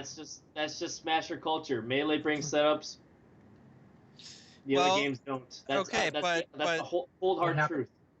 Right. So, but Evo already knows that they can count on melee heads to bring heavy ass TVs and 14-year-old consoles to the venue. But Actually, I'm pretty they sure they are relying on Crimson. they're relying on Crimson. a vendor. No, not Crimson. I think they're straight up relying on gaming generations. I'm pretty sure for Okay. everything. For Wii. So Oh, right. yeah, I think- so I this think is not they just this is confirmed not that an on Twitter. issue of the community needing to bring Wii U's. We already know that that's Okay, so right now, and this is posted in the chat. They say we are using the same supplier of Apex gaming generators, and they will be loaded on all consoles ahead of time. That was on Twitter, but I can tell you at Apex, Mr. Wizard those just systems posted did that. not have custom moves. They had all the no, characters. they didn't. No, they They didn't. didn't have custom moves. So They had unless, nothing. Yeah. So they had nothing. So unless that happened recently, and I highly doubt it did, that's not a reality. Now maybe gaming generators What can month go is and do it, but they How would many need. months do we have till I mean, there's Evo? plenty of time. They have so much time to put it on there. If you I think Why do it? Why- When you can just say no customs. Mr. Doesn't Wizard, Nintendo have Evo, a they hand have. in determining the I rules? mean, what is the history here? Somebody with more FGC knowledge than I do. I'm pretty sure customs have just been banned across the other titles. Am I right? Well, Well, it's Street Fighter different. X Tekken. Street Fighter So- X Tekken. Why would they turn but around there- and I say, think Smash there's 4, we want because- customs now? It's not quite apples to apples because like I know in some of those games like you could just straight up buy items or customs that are better than like the ones you can't. So obviously that's not going to be something that's tournament viable. I don't see. I mean, this is all something people can do on console without paying any money. It's not that much different than unlocking all the characters. There it is. It's gonna happen. Thank you for the $120. So they're gonna employ slaves to unlock custom moves for them. No, for the- there's gonna be a hack. They're gonna figure it out. It's been 3 months. You know what would have been nice? I mean, it's been 3 months. They're not even. It's not like they've been hard at work in the lab trying to figure this out for 3 months. It's just they're gonna, they're gonna ask their community guy, "Hey, have you figured this out yet? Has anybody figured this out yet?" It's not like people haven't been working on this. It's not like Evo is the only people that are worried about how do we transfer stuff between Wii U's or to multiple Wii U's from a single 3DS or something like that. People have been working on this for a while, and the solution will happen. I am very confident in my bet. You can just He's give me the money now. $120 confident. That's right. Here's the thing. As a spectator, I would love to see customs on for Smash 4. I think it'd be entertaining. It'd be fresh. It'd be a new thing. As a tournament organizer, I do not want to deal with that shit. So like, it's all about where does Evo stand right now. I'm happy Do to they let somebody else try it. understand- I'm happy to see Evo try it. Do they understand the logistics behind it? Are they going to be willing to be the guinea pig experiment? And what really, like, even after that, like, maybe even if they have this hypothetical vault of custom move unlocked Wii's, do they realize the logistics of making a rule set for them? Because we don't. Exactly. Like, we usually just hand them a rule set and be like, guys, just do this. We don't have a custom move rule set. Do we know? Custom moves? We drafted a custom move rule set for our 3DS tournament at DU Fox with it. Okay. I worked. It's not that hard. It's really not that hard. You guys are being scrubs. It's easy. That's. I mean, of course, like almost nobody used customs at the tournament, but that's beside the point. The availability was there.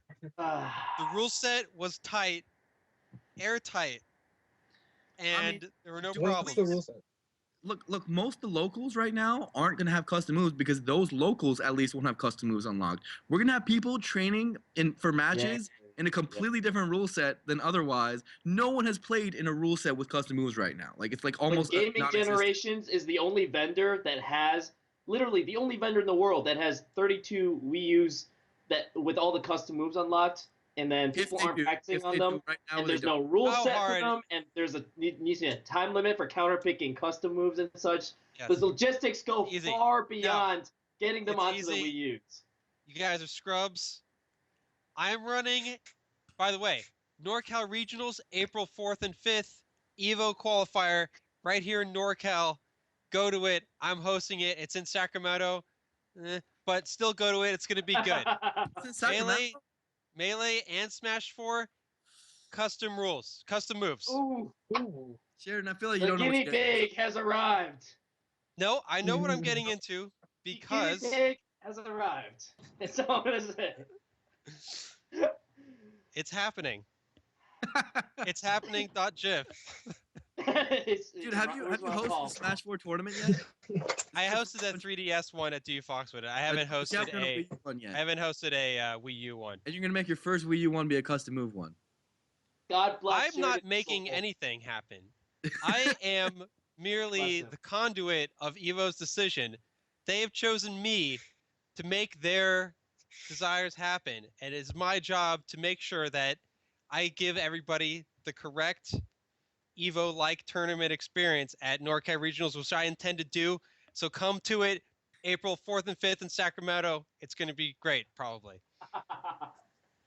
Okay. See, it's in. The thing is, the reason I'm confident about this is it's in Sacramento, so not a lot of people are going to show up. What's so bad about Sacramento? Like, what's so awful about Sacramento? Okay, Sacramento. Okay, if you imagine, Is that like the New Jersey of California? it's like close. it's like I don't want to say St. Louis. It's not that bad. It's like the Omaha of California. It's just hot all the time. It's flat. It sucks. It's not near anything cool. No, it's gonna be a good tournament, bro. I'm not hating. I'm just saying. Good luck. You know that it's not so ballsy to use custom moves when you're expecting like a 10-person turnout. No, I think we're gonna get. My estimate is between 60 and 80. All right, You think fair you're gonna enough. get 80 people? Smash 4? I think so. I think there's going to be a lot of Smash 4 Scrub Lords. All right. Maybe Well, Scrub Lords, whatever. Very curious to see how that works. And just saying, like, the logistics problems go way beyond getting them onto the Wii U's. That is what people need to realize. And apparently Sheridan has the solution We'll to see. it. We'll see. Let Sheridan do it first. Experimental round. And then we can all laugh. can all Subtitled laugh at him. experimental round. You know what would be funny though? If Sheridan fails at this, There's and gotta then be an people experimental. changes their decision because Sheridan failed at that.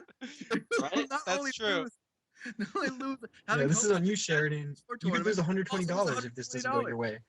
Well, okay, you know, I have. It's You gotta make you have sure this extra works. motivation to make this work. yeah. Yeah.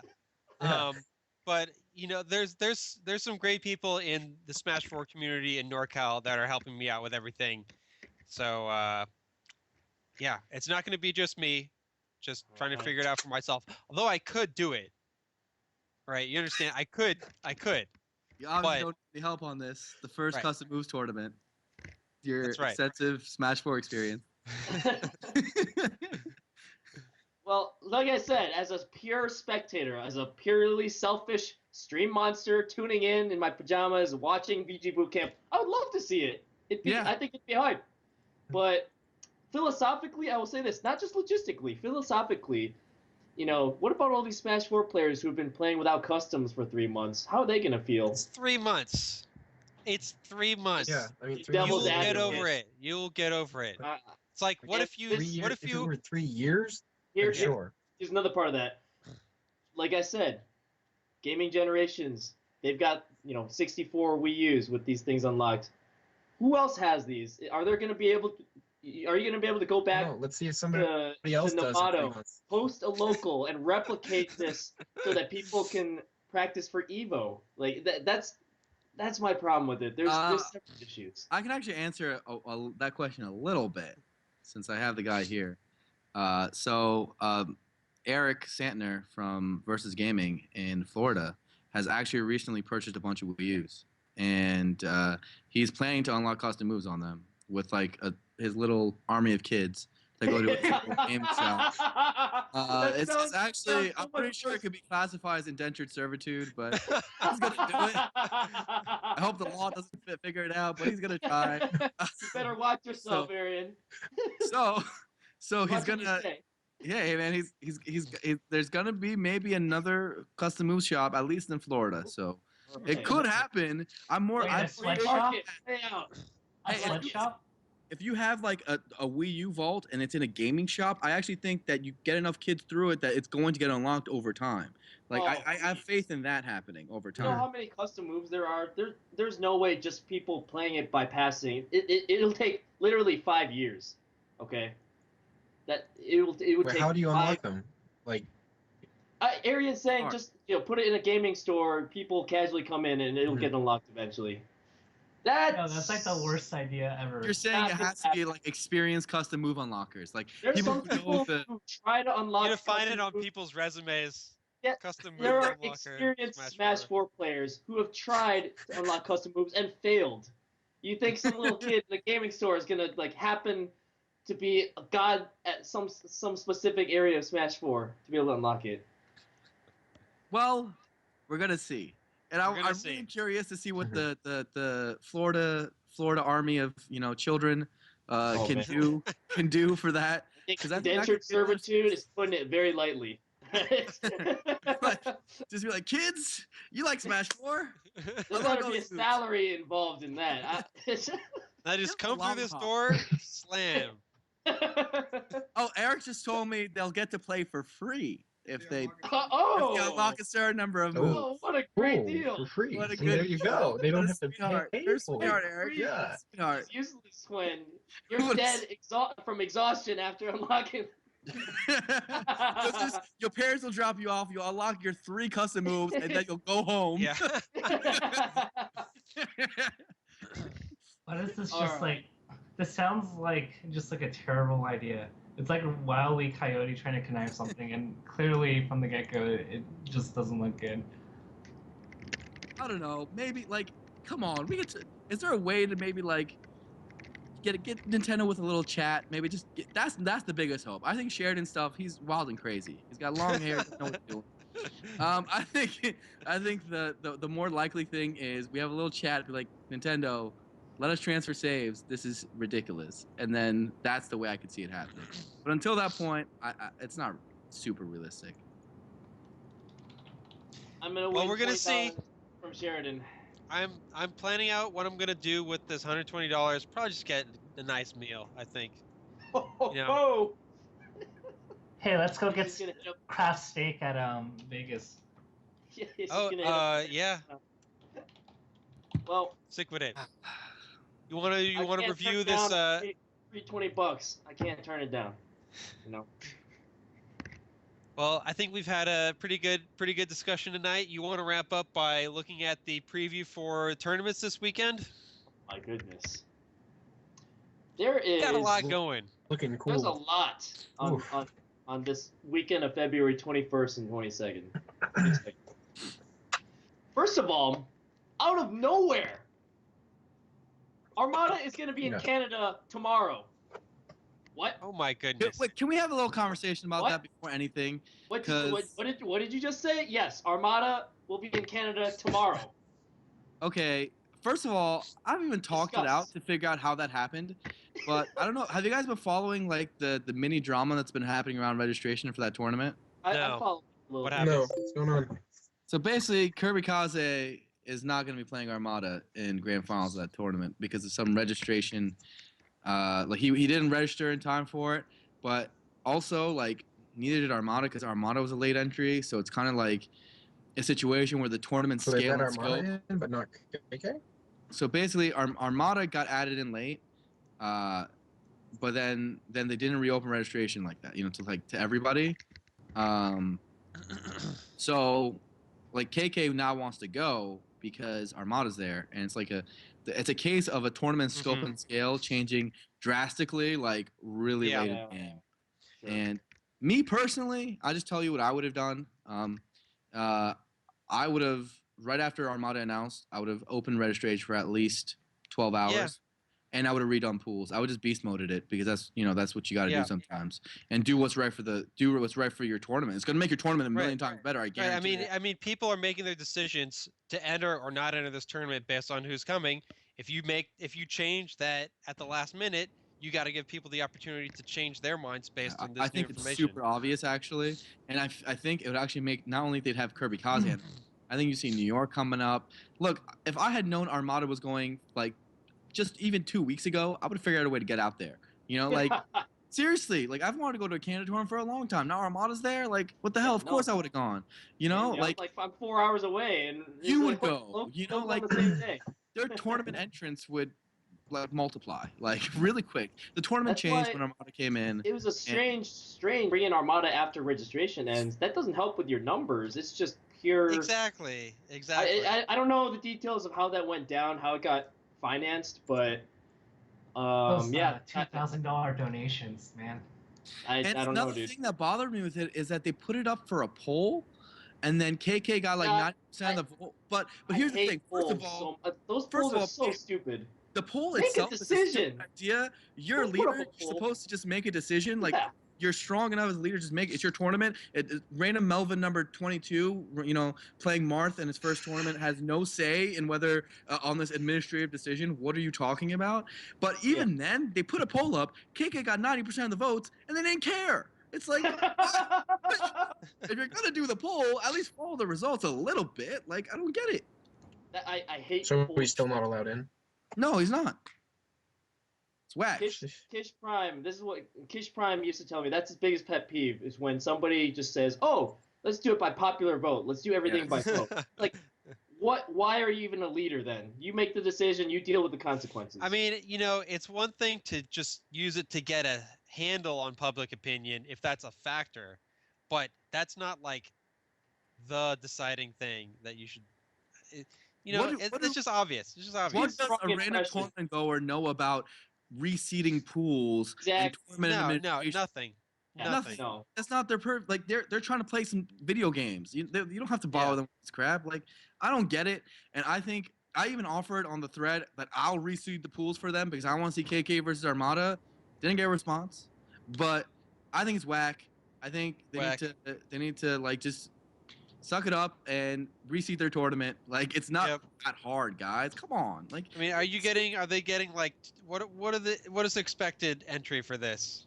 And somewhere numbers around wise? it was around 250 for melee. 250. So it's very good. It's Yeah, quite a big it is amount. a big job. It That is was a big job. before Armada. Like Yeah. if Armada had made his presence known before then, this would have been 300 plus easy. Yeah, and here's the thing: if you're gonna fly him out, why not just save that for a tournament where you can do it in advance? No one Later. knows. I don't know. Well, anyway. Yeah, that's weird.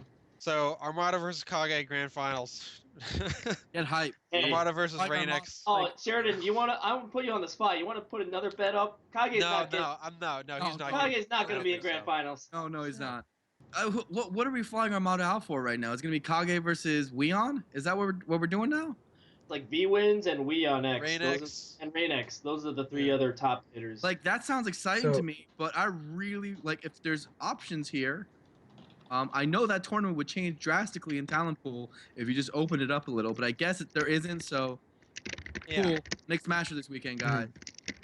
Weon X. Well, and I'm reading the Rain-X. post in the Mixed Master event, and they're basically the response to the whole thing. I think can be summed up towards the end of the post, which is pretty large in general. But basically, the TO or one of the TOs is saying, and I'm quoting, "We're just trying to please the general crowd, but it was me that eventually said no. We're keeping reg closed, and people have to accept. We made one exception for a guy coming all the way from Sweden." So that's how they're looking at it. You made an exception, therefore its rules are done, dude. Like the tournament literally changed the moment Armada came. Like it moved from being a pretty sizable tournament and by 2015 standards to being a tournament with Armada in Canada, which is historic. Like things changed, change it up. You have a staff for a reason. It's gonna be hard, but whatever. Right. That's the burden of having Armada at your tournament. It's kind of awesome though. Yeah. Anyway, got some other pretty good tournaments this weekend. It's funny. Every few weeks, it's like we have this giant weekend where 5 tournaments break 100, and Armada randomly shows up. You gotta still keep track of all these. I am, but I'm not happy about it, and I might need to hire an intern or something. We got Great Revival in Wisconsin. This is Melee Milwaukee, basically, pulling the strings here, and it's gonna be a good turnout. Got 100 plus registered already. It's all set to go. No at the door reg or anything. We got M2K, Kells, and Dark Rain. Need I say more? Nice. It's a pretty good You lineup. need not. I'd say love more. to see Kells take that tournament. I would love to see Kells take that tournament so much. As much as we shat on M2K during the top 6 discussion, there's no way he's even. No, I mean he shouldn't lose to Kells at all. Like he no definitely remote shouldn't lose chance to of Kells. him dropping this tournament. So, what I'm interested in Yeah, is no, Dark Rain's not gonna do it. But. Dark Rain versus Kells and Dark Rain versus Darts.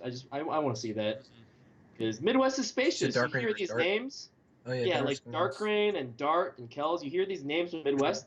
They don't actually play each other that often because they live literally like 8, 9, 10 hours apart. It's hard to get together. Mhm. Didn't Dark Rain take it over Kells the last time they played at like I don't know, there's something in Yeah. Chicago, some like larger event there. Yeah, he did at UFGT. They split sets in grand finals, but Dark Rain was starting in winners, so he took it. It's okay. All right. Well, And we have Sweet. You're got doing this one, Sweet. right? I'm a executive producer on this one. All right, that's my role. Don't laugh at me, Arian. I know you're about to laugh. I'm an executive producer.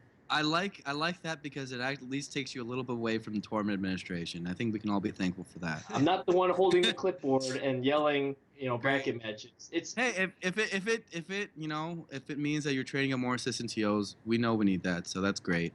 and Michigan's got good ones. So this basically alternates between University of Michigan and Michigan State University, and this was at Michigan State.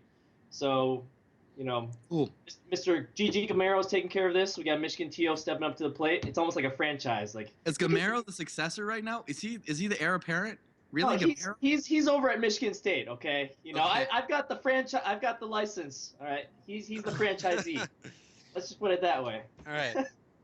No, that'll be good. Dreffen thinks he can win the tournament, but That's interesting. Hey, Duck has basically guaranteed that he will beat Dreffen this time, which is no easy task in that matchup. did you guys hear about Dreffen versus Android? I did. Yes, and I love it. I saw it. talked to Dreffen so much. I love it. I saw it. It was a lot of down throw. It was And just- then Yeah. a lot of down throw again. I love how Dreffen Dreffen was explains he it. was so mad. Yeah, me too. I heard him. I was in the hotel room after the tournament, just like listening to him talk about it. It was just so funny. It was like it just sounded like Android had no idea. Like he just no clue what was about to happen to him. He just started down throwing. Oh every guy. man, I felt. But Dreffen was so mad. He was so up in arms about his third place or third seed at Apex. he was like, I beat this guy, and what seed was he? I beat this guy, what seed was he? He was just going down a whole list. It was really funny. had, Dreffen's like, hysterical. I did not He's know got a that. dream bracket too. If he would have beaten MacD, I think he had Bladewise next, and then Yeah, I he was can't remember. expecting to beat MacD. I'm surprised that he lost to MacD, to be honest. I thought he'd take that. just super You close. you guys are interesting people. Hmm. That Eric, Max could lose to really. Get outta really? here. MacD losing draw. I don't see it. It was Yeah. a very close set. Let me tell you No. that. Game 3, last stock. Not Alright? that close. I'm sure if I watched it, I would have known. I would realize how unclose it was. Oh, I'm laughing at you right here now. we go. Not close. Okay. I'm sure. So anyway, I see KJH on the list for seed. What's that looking like for me? Is he looking like a solid third seed going into this, or what's going You on know, with KJH? Maybe not before, but after Apex, he kind of pooped on some people at Okay, Apex. who poop on? You tell me. He beat What Dark did he do? Atma and Plup. That's pretty You good. beat Dark Atma. And Plup. Did you hear? Beat Dark- Did you hear me say that? Let me I didn't hear repeat that. because He- it's he- actually kind of not true, but like he He beat Dark beat, Atma. beat Plup and knocked Did he? him out in Didn't Plup 49th go Sheik? place. Okay. Didn't Pup I go don't sheep? care. I don't care. I don't care about facts. Why? Why have He- facts, You had to mention that little detail. dude? You No, here's Arian. Fine, Here's me too. here's the more compelling evidence. This guy KJ, he's beaten Duck 3 of the last 4 sets. You realize that? Wow, that's actually Congratulations. really impressive. I think 3 of the last 5. 3 of the last 5. Kalini's really cool. I could do. I played Duck Bummer. in like 3 sets in my lifetime. He's do an it. up and comer. Congrats. come up, I dude. think if Plup went Samus and was in the right mental state, I think there's a 0% chance for his victory. I say that I say that with him as a friend of mine, and I really wish him success. But Plup All is right. That's why I'm you just glad play I got the my game. KJH win under my belt. That's why you That's all play I'm the happy about. I game. got that win. You want the better player on paper to win? Just hand it off to Mango. Give second place to Armada. Go down the SSPM rank list. That's why Yeah. you play the game. That's why we get stuff like Matt.Zep beating Legends. that happened, guys. Let it be known. All right. It's true. What- It's true. I did it. I'd do it again. Nah, Damn. Does, he would body me now. does Hugs Hey. have a chance versus Leffen, Axe? Make the sure you Vegas never tournament? play against Leffen again, Matt.Zeb. Pull a Silent No, I'm Spectre. not. I'm not Yeah. going to. That man again. Make him hold that. Yeah, He's no, got to I- hold I that. don't- I'm not ever going to. And you have a coalition of tournament organizers around you. We will seed it so that never Mhm. happens. I know That you should guys got never my back. happen You again. guys got me on Keep that forever. Keep that forever. That's what I Mhm. want you I'm to do. gonna hold that. I hold that one. Hold that- That's right. Hold that L. All right, what Alright. were you saying, Rob? Does Hugs have any chance versus Axe at the Vegas tournament? no. All right, moving on. I have to think about it. That was just like all of West Coast, just like no, not at all. I got no argument against that. Shuffle up and deal. Go to the tournament. It'll be fun. You can see Axe maybe upset Mewtwo King. Wait. Can he do it Mewtwo again? King, Can he do it Mewtwo again? King is going. I thought Mewtwo King was going to this Milwaukee tournament. Apparently he's going to the Milwaukee tournament instead of the Vegas tournament. Oh, Okay.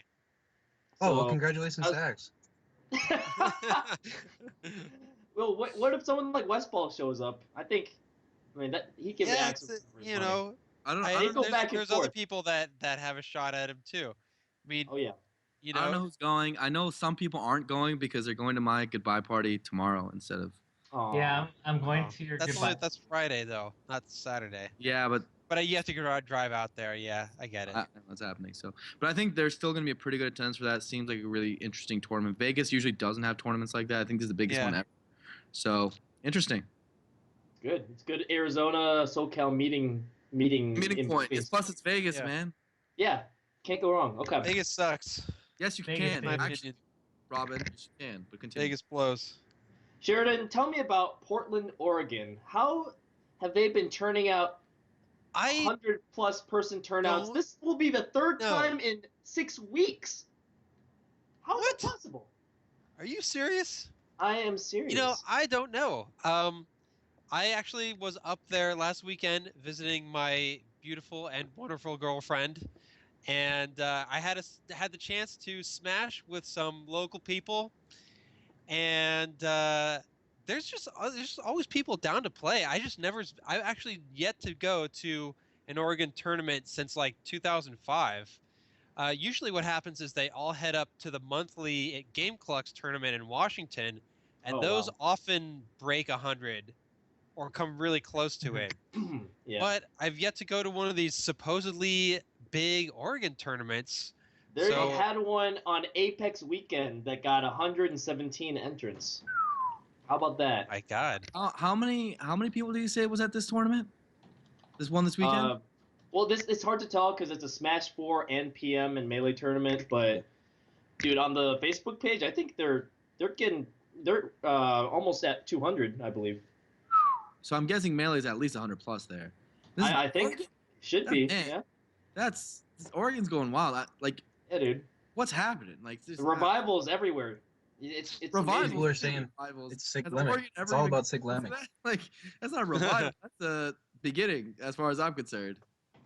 No, you're right. You're right. I mean, they- Yeah, I also had the opportunity to play against a guy not many people have heard of. This guy, Fat Goku, in Oregon. I play. He's pretty good. He's pretty Oh my good. God. Oh wait, we Um, gotta get Fat Coco. He's pretty good. Like, I played him and Shane, and like, okay, this is versus Puff, of course, but like to me, they were basically indistinguishable in terms of like their skill in the Puff matchup on that day. I know like he's got a little more of a case of dropping sets to scrubs than Shane does, but I think this guy, this somebody to look for in the top 6 of this tournament. That could be And he actually wears be a sick. Goku shirt and uniform.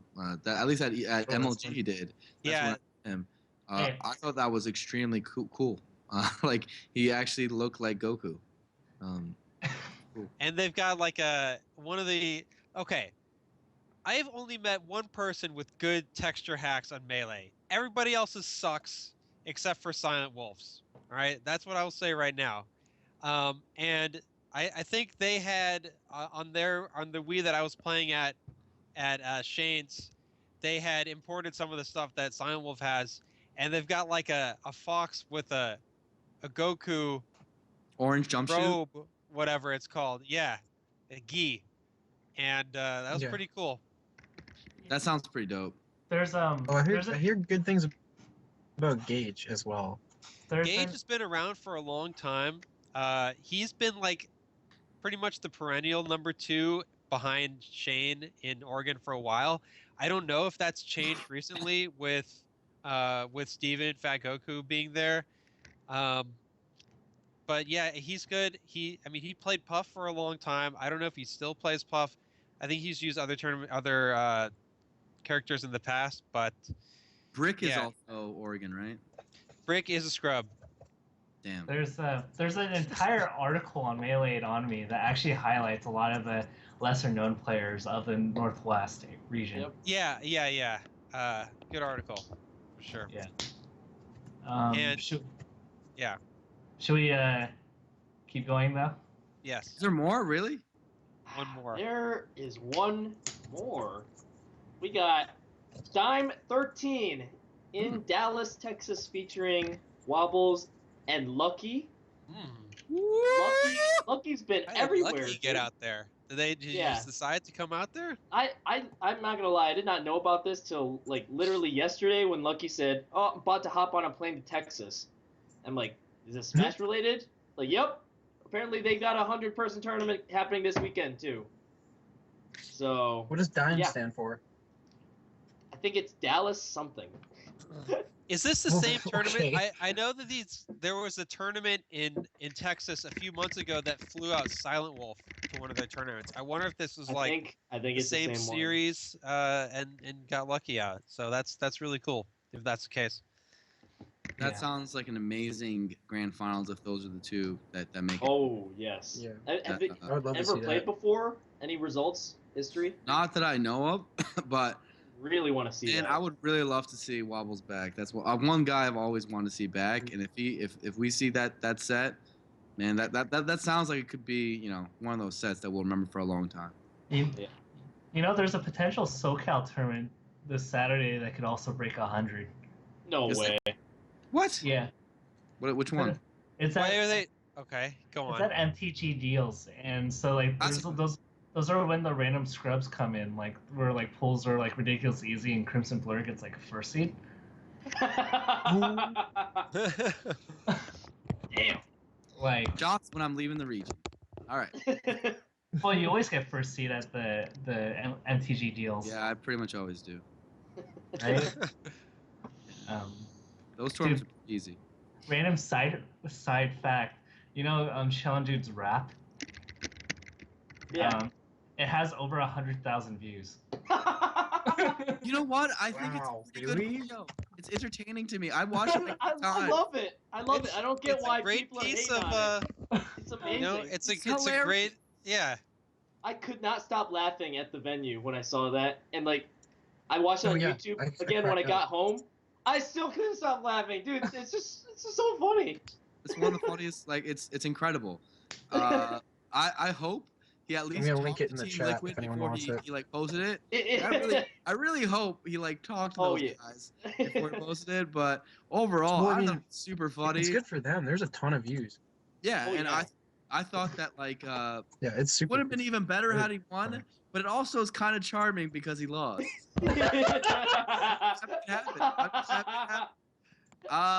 Pretty good lines to be honest. And they take my color. Like the way he ends. Oh, good. That's fire. I like it. That's what I like to hear. Oh man, All right. we gotta wrap up. Yeah. It's been It was really fun, guys. Good an hour show. and If I could 59 just throw minutes. something out there for people, just give them a heads up.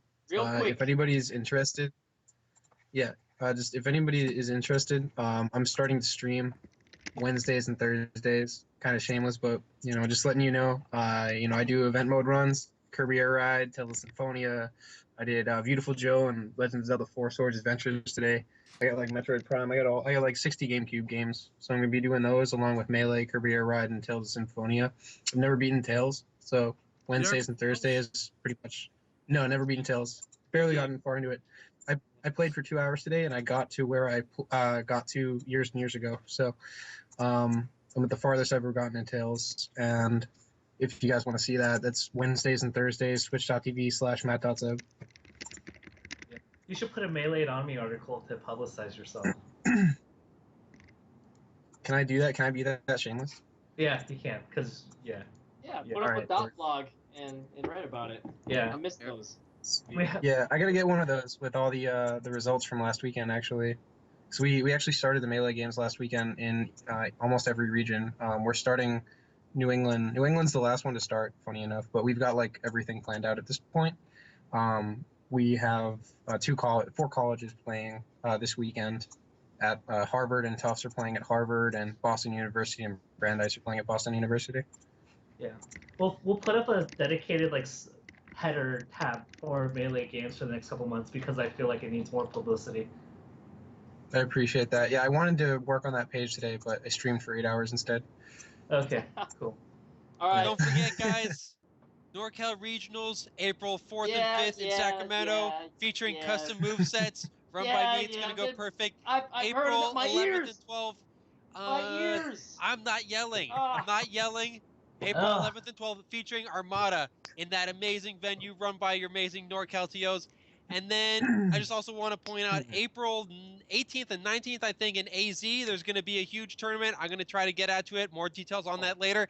And then a week after that, April 24th and 25th, I think it is, in Washington, there's the Northwest Regionals or whatever that's called. So go to all of them. You don't even know the name. Northwest Majors. You don't even Northwest know. Majors. Stick with it. Get out of here.